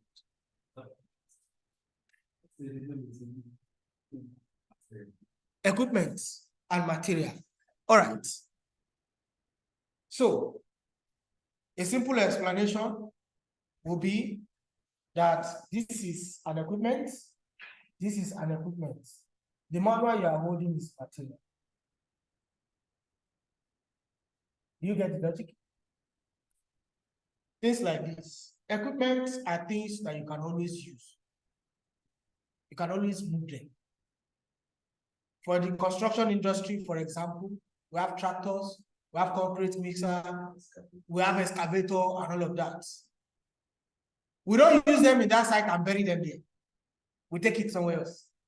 But the materials we use, the block, the sand, the chippings, is what we use to station the building. Sometimes it is good to just use an analogy instead of definition. Do you understand? Analogy helps. So that's the difference. Material is what you go to the market to go and get, that you are going to use to carry out that activity. Equipment still remains, and that's why it's also used to carry out, but for multiple purposes. I can take this projector now to another place to go and facilitate another discussion. Different topic, not project management, but I cannot give them this manual there. Do you understand? So that's the difference. Scope can also be a constraint. When we say scope here, it means 2 things: project scope and product scope. Project scope means the works you need to do on that project, or the works you need to do. Project scope, the result you are going to produce. Product scope, rather, the result you are going to produce, you are going to get. Specifications, characteristics, those are one of those things. Quality can also be a constraint. Quality. Let me paint this analogy. Those of us online, please pay attention. So scope is work. All the works you have to do in your project. That's what scope is. All the works we will do for this project we want to do. All those number of works that will be done. WORK. That's what is scope. You know, we use it in our everyday language. This thing where you do, not the part of our scope. You know, the part of our scope. You understand? You must have heard language like that. It means it's not part, that thing where you do, not the part of our work. Quality can be a constraint. So I was coming to NCWS building for our project management class. And as soon as I got to FCDA here, it began to rain. And I ran to the closest shop and I bought this umbrella. 400 naira. Bought it. And I used it. And I got here. I wasn't wet. No matter how the rain was heavy. It shielded me from getting wet. Sedo, right? Sedo, right? Sedo. Sedo was also coming to NCWS building for this same purpose. We're all caught at the same point where the rain began to fall. Sedo is a big girl. She went to the supermarket and they asked them, give me umbrella. And they gave her umbrella, 4,000. I bought my own 400, she bought her own 4,000. Sedo put on the umbrella. By the time Sedo got here, she was already wet. Now, I want to ask this question. Those of us online, I hope we're paying attention. Between my own umbrella and Sedo's umbrella, which one the quality one? My own is the quality one. Why do you say it's the quality one?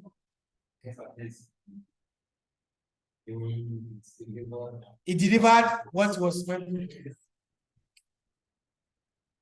Yes. I'm actually happy that I'm getting this response because here in Nigeria, we have confused quality to be great. Yes. We always confuse quality to be great. Quality is the ability for whatever it is meant to do, for it to, what is intended for, and it delivers it. Let me paint another scenario. So, Abel is my guy. We stay in the same street. We're honored to come to the Aso Villa for us to come and have dinner with the president. And they gave us our dressing code. They say, black suit, 1 button. You understand? He's a big boy. He has so many suits. I also went to taco markets. I bought my suits, 1 button. That was the specification. But when he checked the net, he saw one Italian-made suit. Very clean. $250. He said, no, I can buy it. And he bought it. But it was 2 buttons. The day of the occasion, a guy put his suit. Look sharp. Fine boy. I followed him from back. As soon as the bouncer just saw us coming, just, okay. You use the money for its purpose entirely. Okay, all right. So as soon as the bouncer saw me say, okay, come. My guy won't enter. Bounce and back. Say, you know, go enter. Say, why? Say your dress, they according to specification. Then say, but this is the suit now. I know in your mind you are saying, making just remove 1 button so that it will match. Because his suit, his Italian made is 2 buttons. And what they are asking for is 1 button. Maybe just remove 1. I know that may be in our mind. Yes. And the pastor say, no. And I say, okay, if I'm not going to enter, after all, my football club, they play much. I go watch Chelsea. The more I chop the dinner. and he left. So when I came back home, I was not teasing it. I said, Afana, this your Italian suit with like $250,000. And this my own 14,000. What I buy from Taco? Which one the quality one? Eh? Yeah. Yes. So my own is the quality one, right? Yes. Because it met what it was intended for. So that's how we define quality. Quality in your project will now require that when you are delivering, you deliver according to a specification. That what it was meant for is what it was delivered for. Are we together? Yes. So when I run projects, what do I want to achieve? I want to deliver within budget, I want to deliver on time, and I want to meet requirement without error. Risk can also be a constraint that we face. Let's make progress. Remember, I spoke about stakeholders not too long ago. So when you manage these guys, called stakeholders, if you manage them closely, you have a successful project. Because these guys, Mr. Madi used to refer to them as principality and powers. Yes. These guys are guys that make things happen. Some of us perceive stakeholders as people who make decisions in projects. Do you have that perception? That you are correct. But that would just be a narrow way of thinking about it, or of defining stakeholders. Let me ask us, people who are sick, what do they call them? In the hospital, people who are sick, what do they call them? People who are in classroom learning, what do they call them? People who are in project, what do they call them? Stakeholders. It's just an analogy, just to bring your mind. Every one single person in project is what? A stakeholder.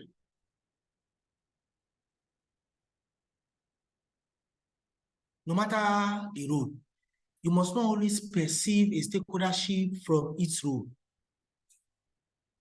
You understand? But of course, there are classifications. You understand? So every human being you see is a stakeholder. So we have this guy who has been sweeping his work in our project is for him to sweep for the past 4 years. Now sweeping just a sweep. It's just a sweep. That's what he does. Is he a stakeholder? Is he a stakeholder? So he may not be making decisions, but he's actually one of those ones that will make that project to be successful. So he's a stakeholder. Do you understand? So stakeholder means every human being in projects. It has nothing to do with what they are doing or their role they are performing. So when you have this understanding of stakeholder, it helps you to have it in mind that every one single person in projects is a stakeholder. You understand?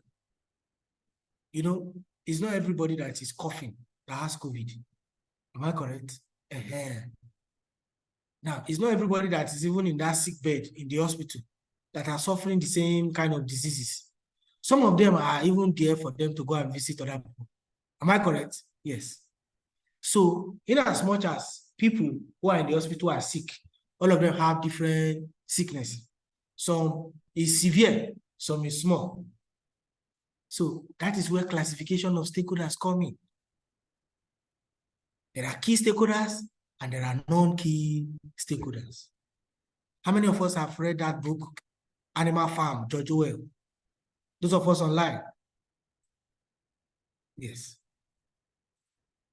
Yes, Patience, yes. I think that book was talking about, was describing a republic where a group of animals began their independence by breaking up from a farm, and they are to form their own republic. So in order for them to function as a republic, they need to come up with a document, what we call constitution. They needed that legislative document for them to come up with their own constitution. So the first version of that constitution, very beautiful.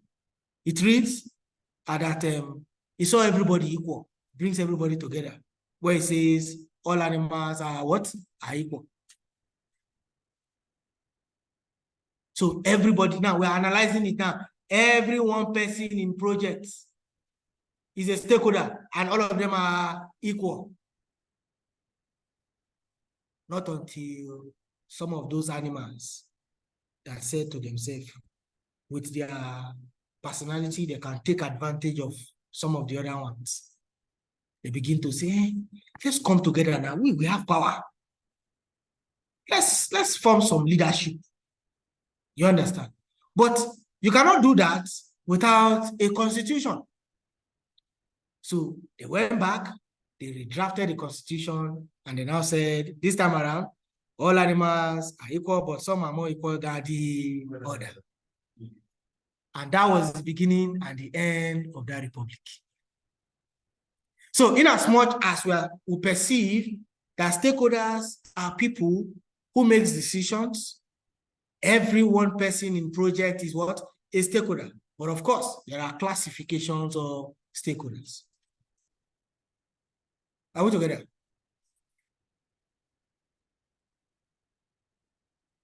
So even in Nigeria, the truth is, if you beat traffic, those police people where they stay for road, if now G-Wagon you carry, or maybe Benz, or maybe BMW, and you beat lights, they will leave you. They don't go disturb you.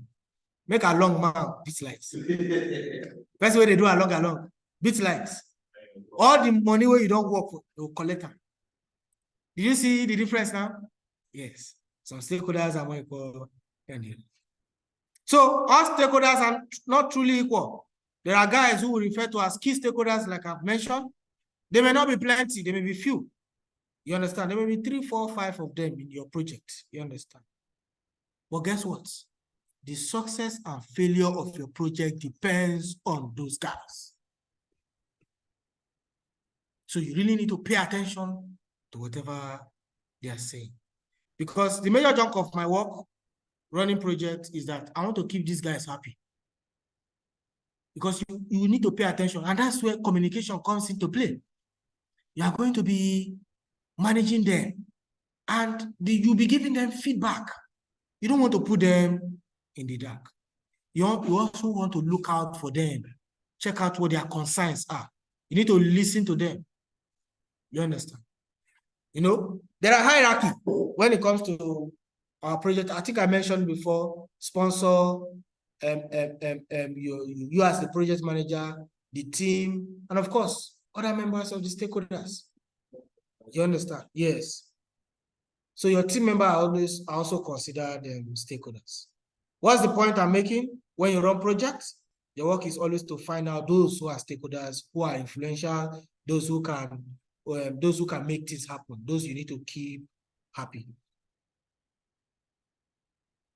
So anyone who is affected by the outcome of your project is a stakeholder. And stakeholder includes project manager, which happens to be you, the project sponsor. You do not want to keep the project sponsor in the dark. In fact, that is your #1 fan. He wants you to succeed as a sponsor. The sponsor is your #1 fan. He wants you to, because now they bring the money. You know, go one man they bring money, may you fail. You understand?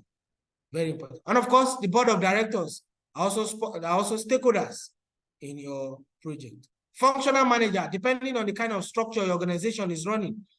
I think we'll talk about that. Maybe if not today, maybe next week. You understand? They are stakeholders. Your project team, they are part of your stakeholders. That's what I've mentioned.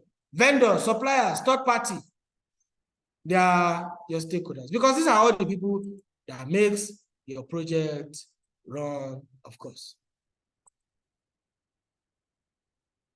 So this will be my final point of introduction into our discussion. What is projects? Who is a project manager? Who is a project manager? A project manager is a person assigned by organization to lead the team that is responsible for achieving project objective. This definition is by PMI standard. You understand? Now, if you look at it very well, one of the things you want to pick there from that definition is it has been assigned by the organization to do what? To lead the team. To lead the team. Leading the team is about the management. You are going to be providing leadership.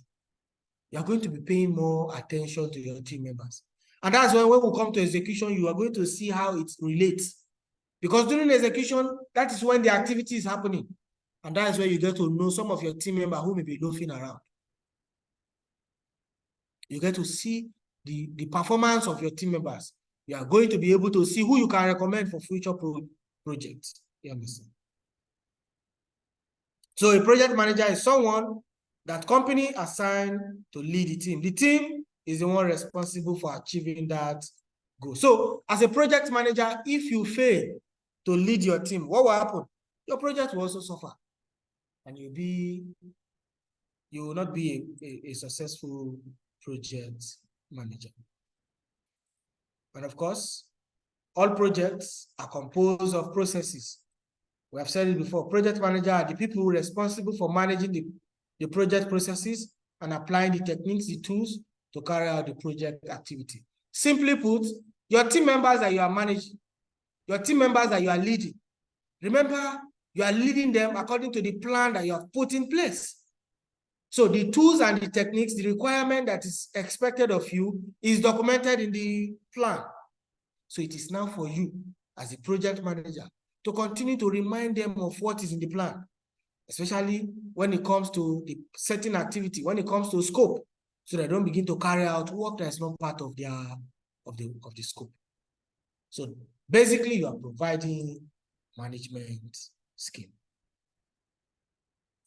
So as a project manager, your goal is to ensure that the project objective is achieved. And if you are going to achieve that, there are key competencies or strengths that you need to know. And one of them is knowledge. Yes, one of them is knowledge. If you are going to turn out successful in your project, you need to know how to manage project and the knowledge. Very important. Key things aspects. You understand?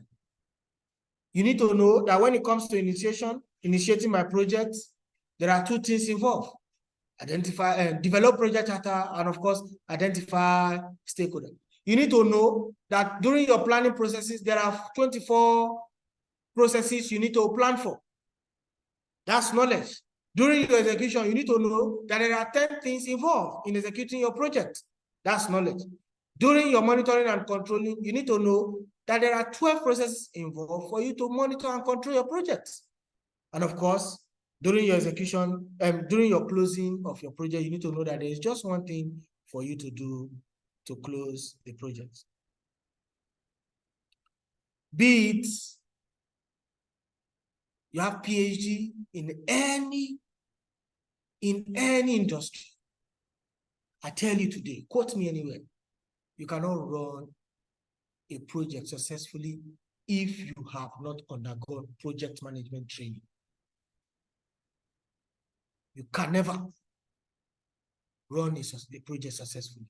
Have the highest PhD in whichever industry that you are. If you have not run through what?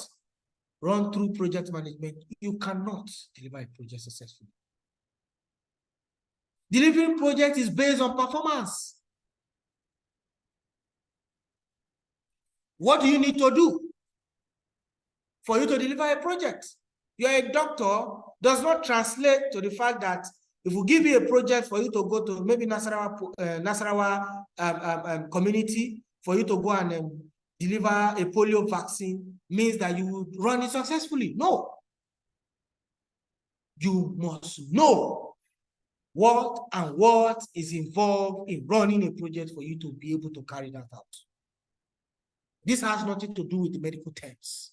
It has nothing to do with drugs.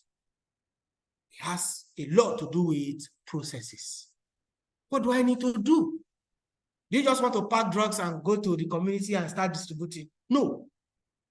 You should be able to tell them what it is for. And that's why you see from time to time, you see people who are doing jingle campaign. You understand? NGOs is one of them. Before they begin the health stakeholders meeting, they discuss how they are going to do it. They appoint a project manager and they see to it. And all of these people are from different expertise of various of works. So you cannot run a project, no matter the PhD you have, if you have not done project management. You cannot. It's not possible. Project management competency is specialization on its own. You understand? That one is project management is a specialization on its own. You be it an architect, be it a builder, be it an engineer, be it a software developer. If you have not run project management, you cannot run a project successfully. The next thing you want to look at is performance. It is one thing to know, and it is another thing for you to do, to apply. Meaning, knowledge is not enough. Performance is needed for you to turn out successful. What is performance in this case? When you apply what you know, that's performance. When you put in the knowledge that you know, that's performance. I have to initiate this, let me do this, that's performance. What will be the next thing after initiation is for me to start to plan my project. Not so, that's performance. Let me do that, let me do this.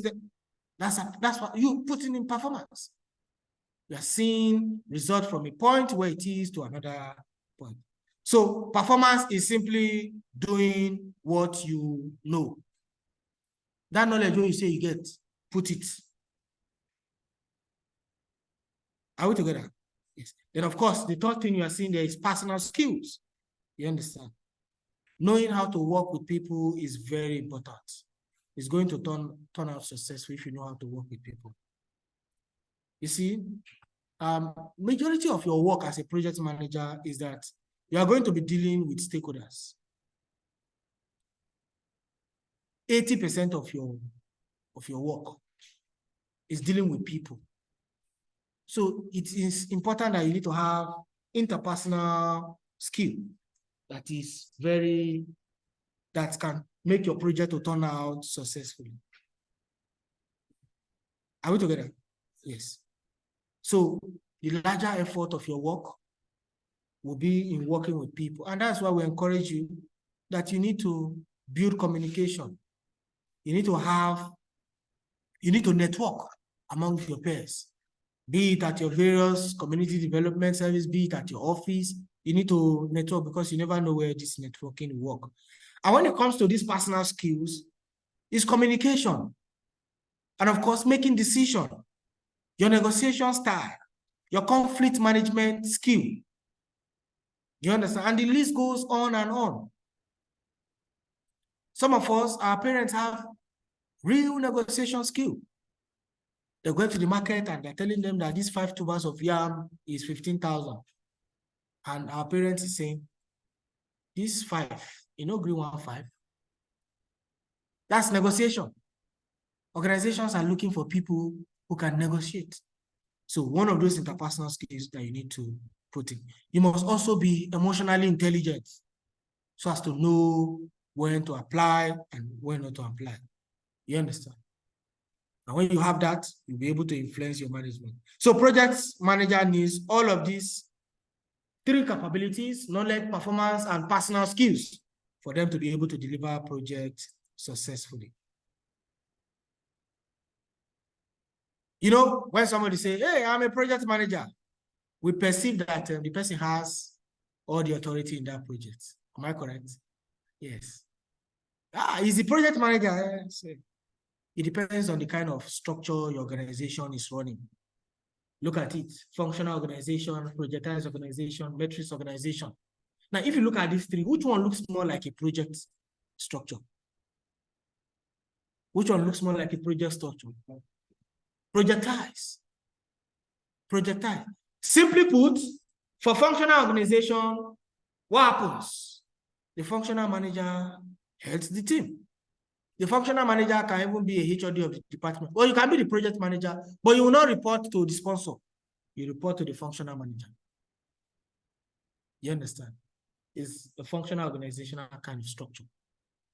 But in projectized, yes, you have authority to make decisions. You report to the sponsor directly. You don't need to pass through any channel. Just briefly explain it. You understand? You don't need to pass through any channel. Then in metrics organization is the combination of functional and projectiles. Thank you. Those of us online, please. For those of us who didn't join in earlier enough, it is time for you to take your attendance. Yes, so please use the chat box. Just type in your full name and phone number, and that serves as your attendance, because I think we are coming to close. Please, you can have this. Just give it to them. Just put your name. You understand? So functional and projectiles is the combination of what we now refer to metrics. Then in metrics, there's a weak and there's strong and there's balance in metrics. Now, in your full name, please, your full name. So when you put Ayomide, you need to put your full name and phone number. Yes, that serves as your attendance. So there's weak, there's balance, and of course, there's strong. So strong metrics means that the project manager makes decisions. He reports directly to the sponsor. Whereas in weak metrics, no. In weak metrics, the functional manager is in charge. He reports to the project manager reports to the functional manager. Then its balance is when it is 50-50, it is shared. You understand? So that's how it works. Just to briefly explain that, that's why I had to bring that in. These are just the things I've just explained. And of course, the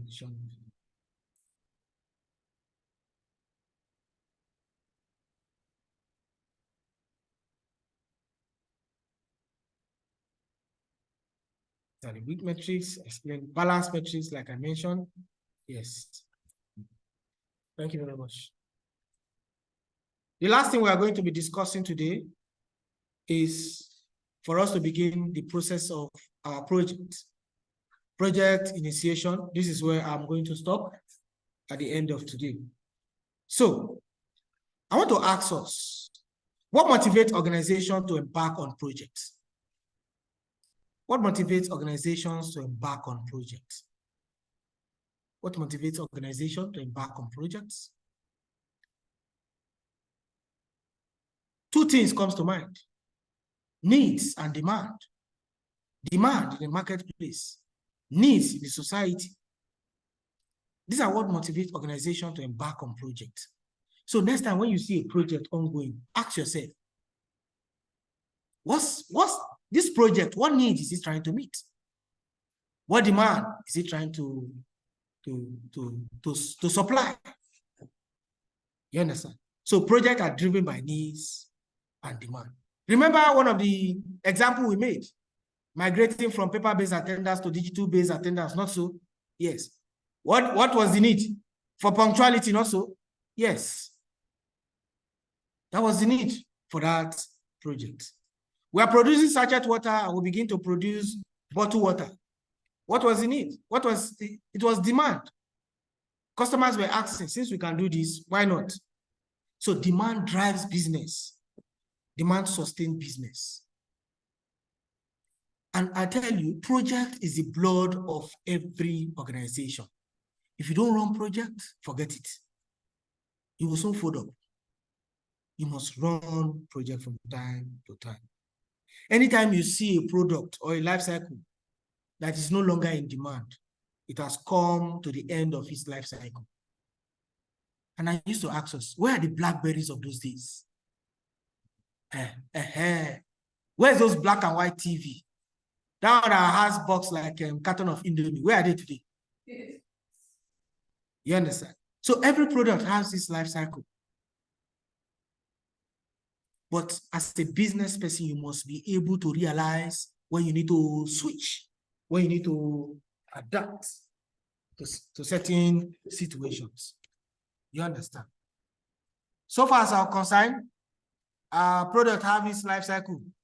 It will look as if you are enjoying monopoly in the market, but after some time, what happens? There will be a decline. And before you know it, decline till it becomes zero. At that point, don't kill yourself.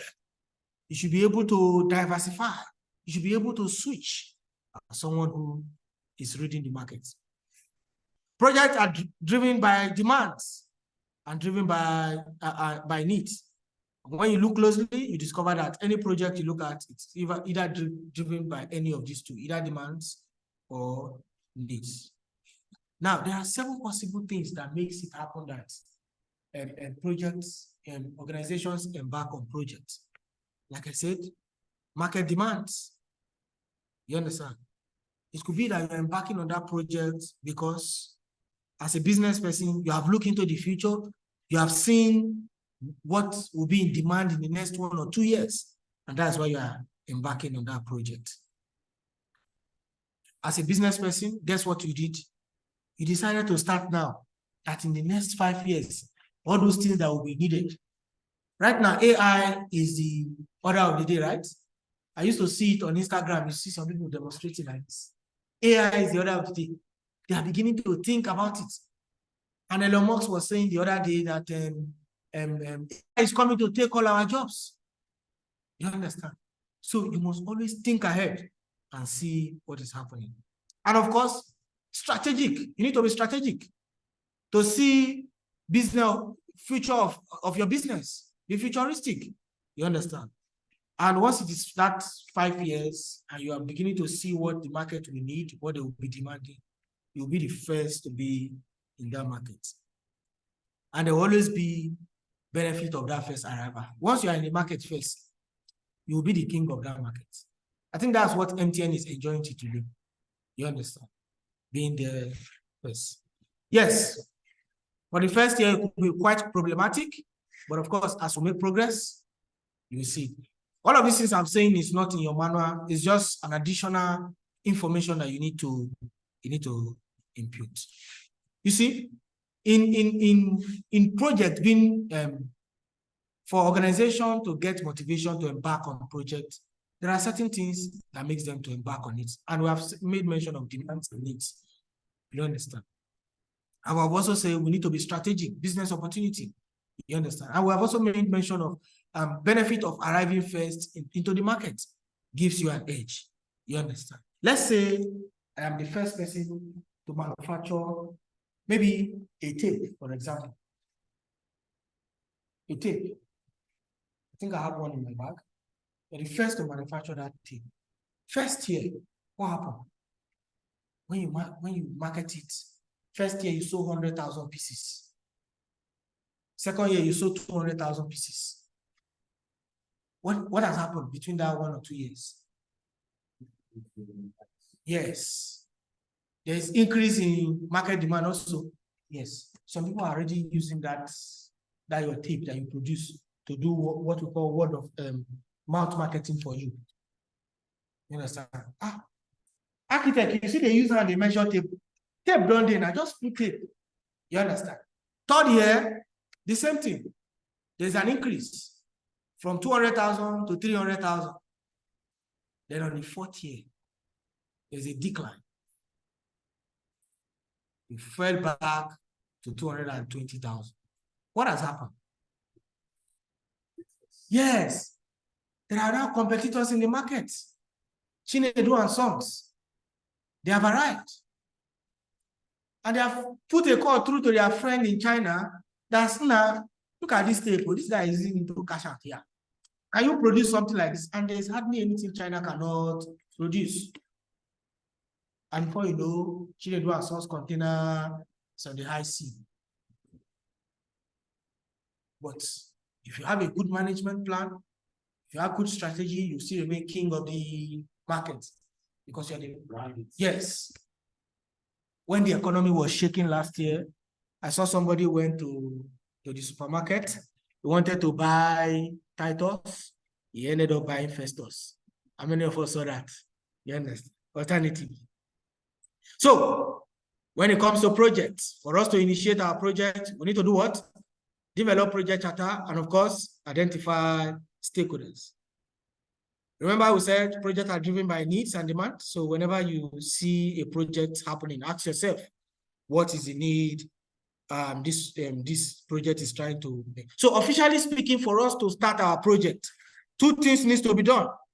1, what do we need to do? Develop a project charter and of course, identify stakeholders. So for us to develop a project charter, it means it has to be written down. Now it's a document that is written down that authorizes that project to go on. You will agree with me that we don't take verbal communication in corporate world. Somebody just tell you, you just go and do. No, we don't take that. You understand? So it must be written down, it must be documented. And same thing applies to any of our projects that we are carrying out. To initiate it means you need to come up with a document that is being approved by the project sponsor. That document is what we technically call project charter. You understand? So that symbolizes that the project has been authorized, it has been approved, and you are ready to go. So the MD approves it. The MD approves your project. You know, although different establishments call it different names, memorandum of understanding, MOU, contract, award, document, and all of that. Different variations of name. But for you to begin a project, you must have project charter. So whichever name you are giving to it. And of course, so what should be contained in those project charter?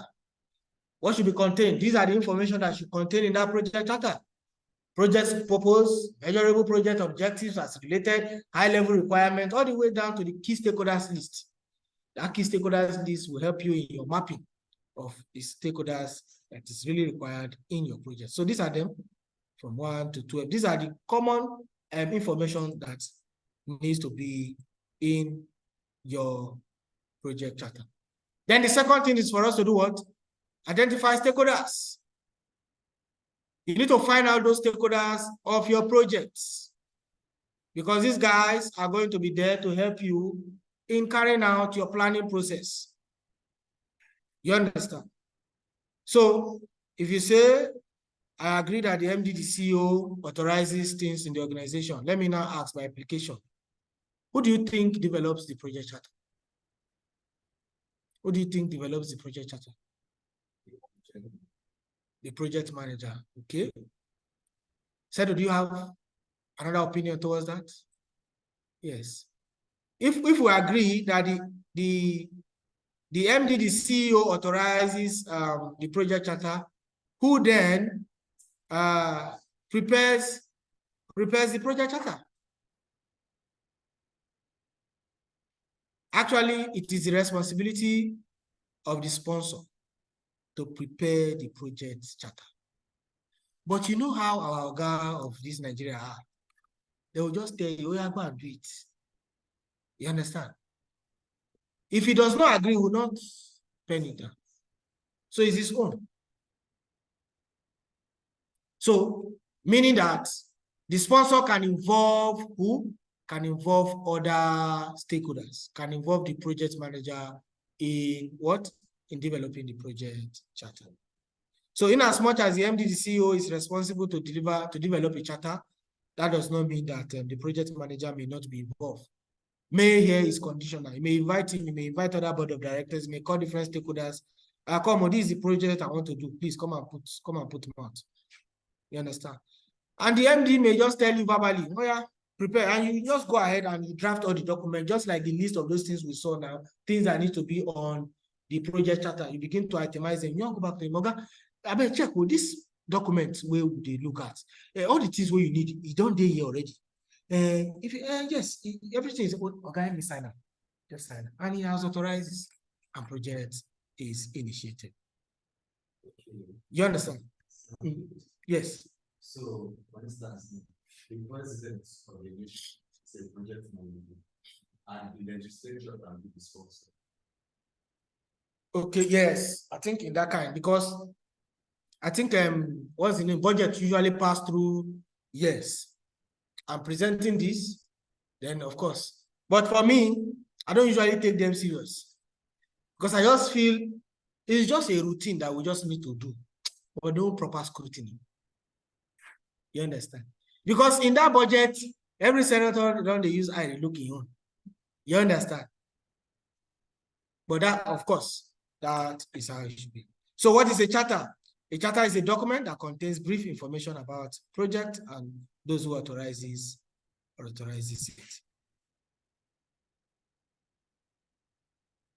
So what are the things I need for me to identify my stakeholder? To save my time, I need all of these documents. I need all of these documents for me to identify my stakeholder. Then I'll begin to do my analysis.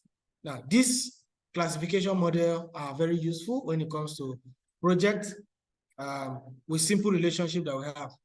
Talking about classification of your stakeholders, there are stakeholders who have high interest.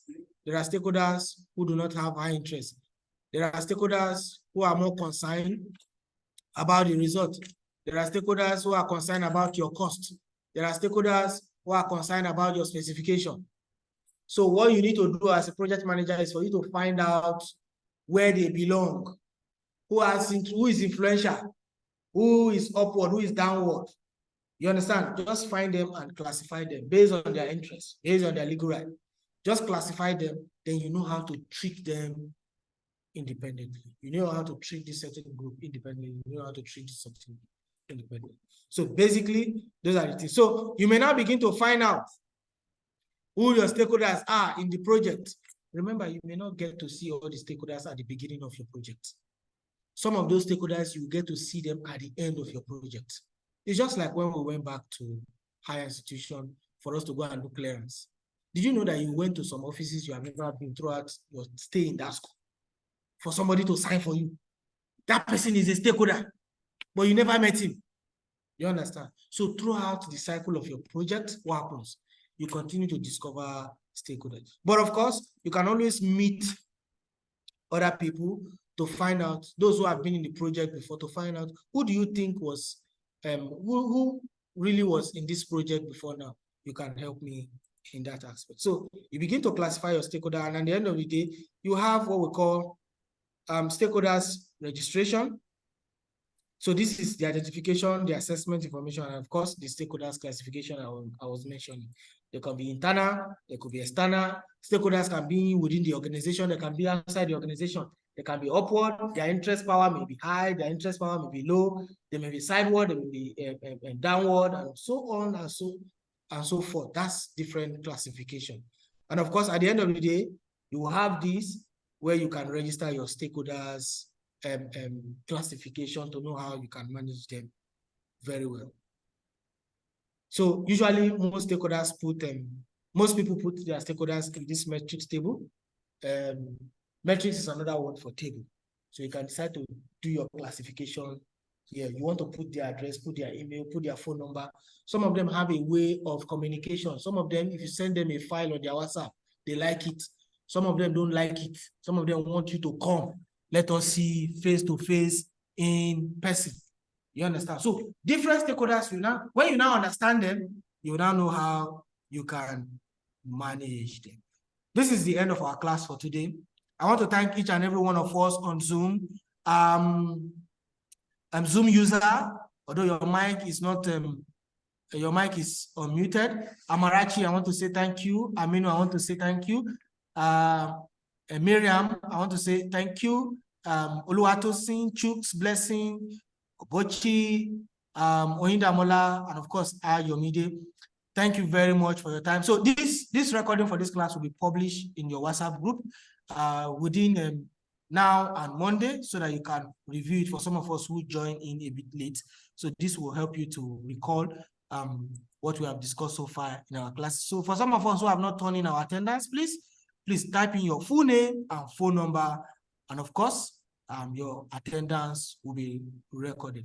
Also, feel free to message any of the administrators if you have made payments, so that it can also be reconciled, so as to see when you can begin your assessment. Thank you so much, guys. Our next meeting will be communicated in the WhatsApp group, which is next week, but of course, with a new introduction of the courses we are going to take, and then you'll be carried along. Feel free to ask any questions on the chat, on the WhatsApp group as well. Feel free to also message me if if that's okay by you, or any of the admins if you have any challenges. Thank you so much. Like I said, my name is Young Solomon Godwin, and I was the one who lead your discussion on project management today. Thank you, everyone. Thank you so much.